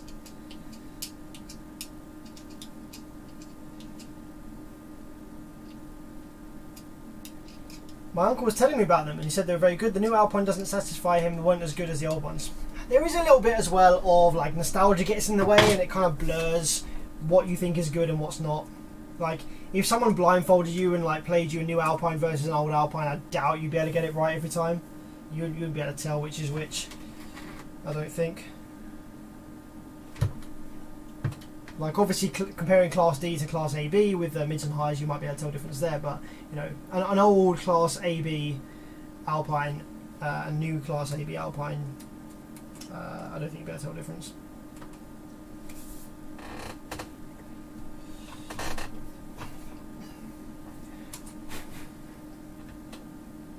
Cool, yeah, that's all the screws I think. So we should now just be left with 1, 2, 3, 4, 5, 6, 7, 8, 9, 10.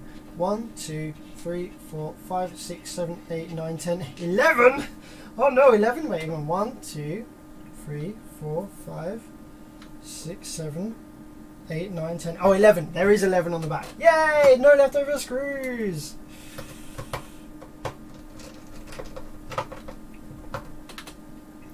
That's a result, isn't it? Especially with an amp like this that has a gazillion freaking screws, all different colours and sizes. And we put them all back in the right places.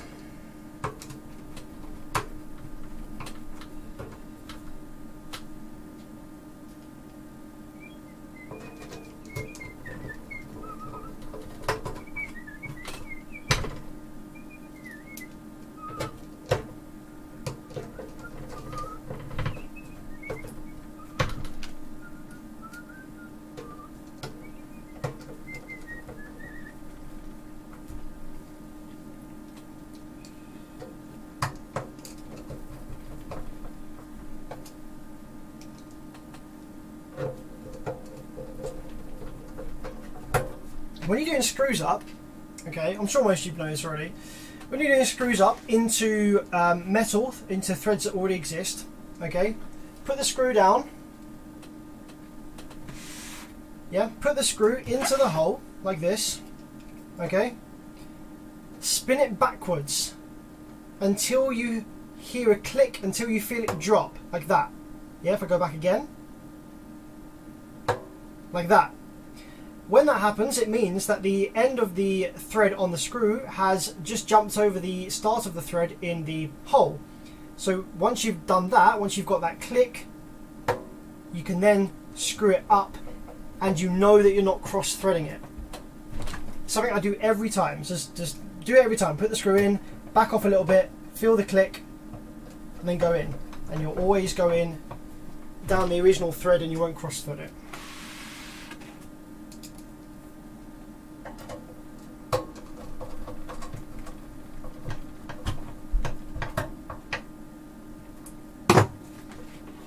Okay.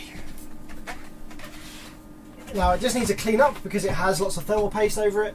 So we'll give it a clean up. Just one last power up, just to make sure it's all good, and we'll go up to 14 volts as well. Yep, that's come on just fine.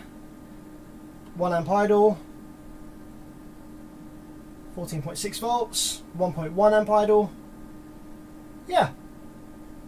She is alive and kicking.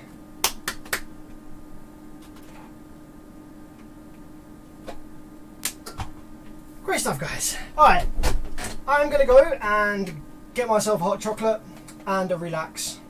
And, yeah, going to go chill out a little bit. And then might see you back here tomorrow or Wednesday, perhaps, for some more stuff. Look at some cool amps.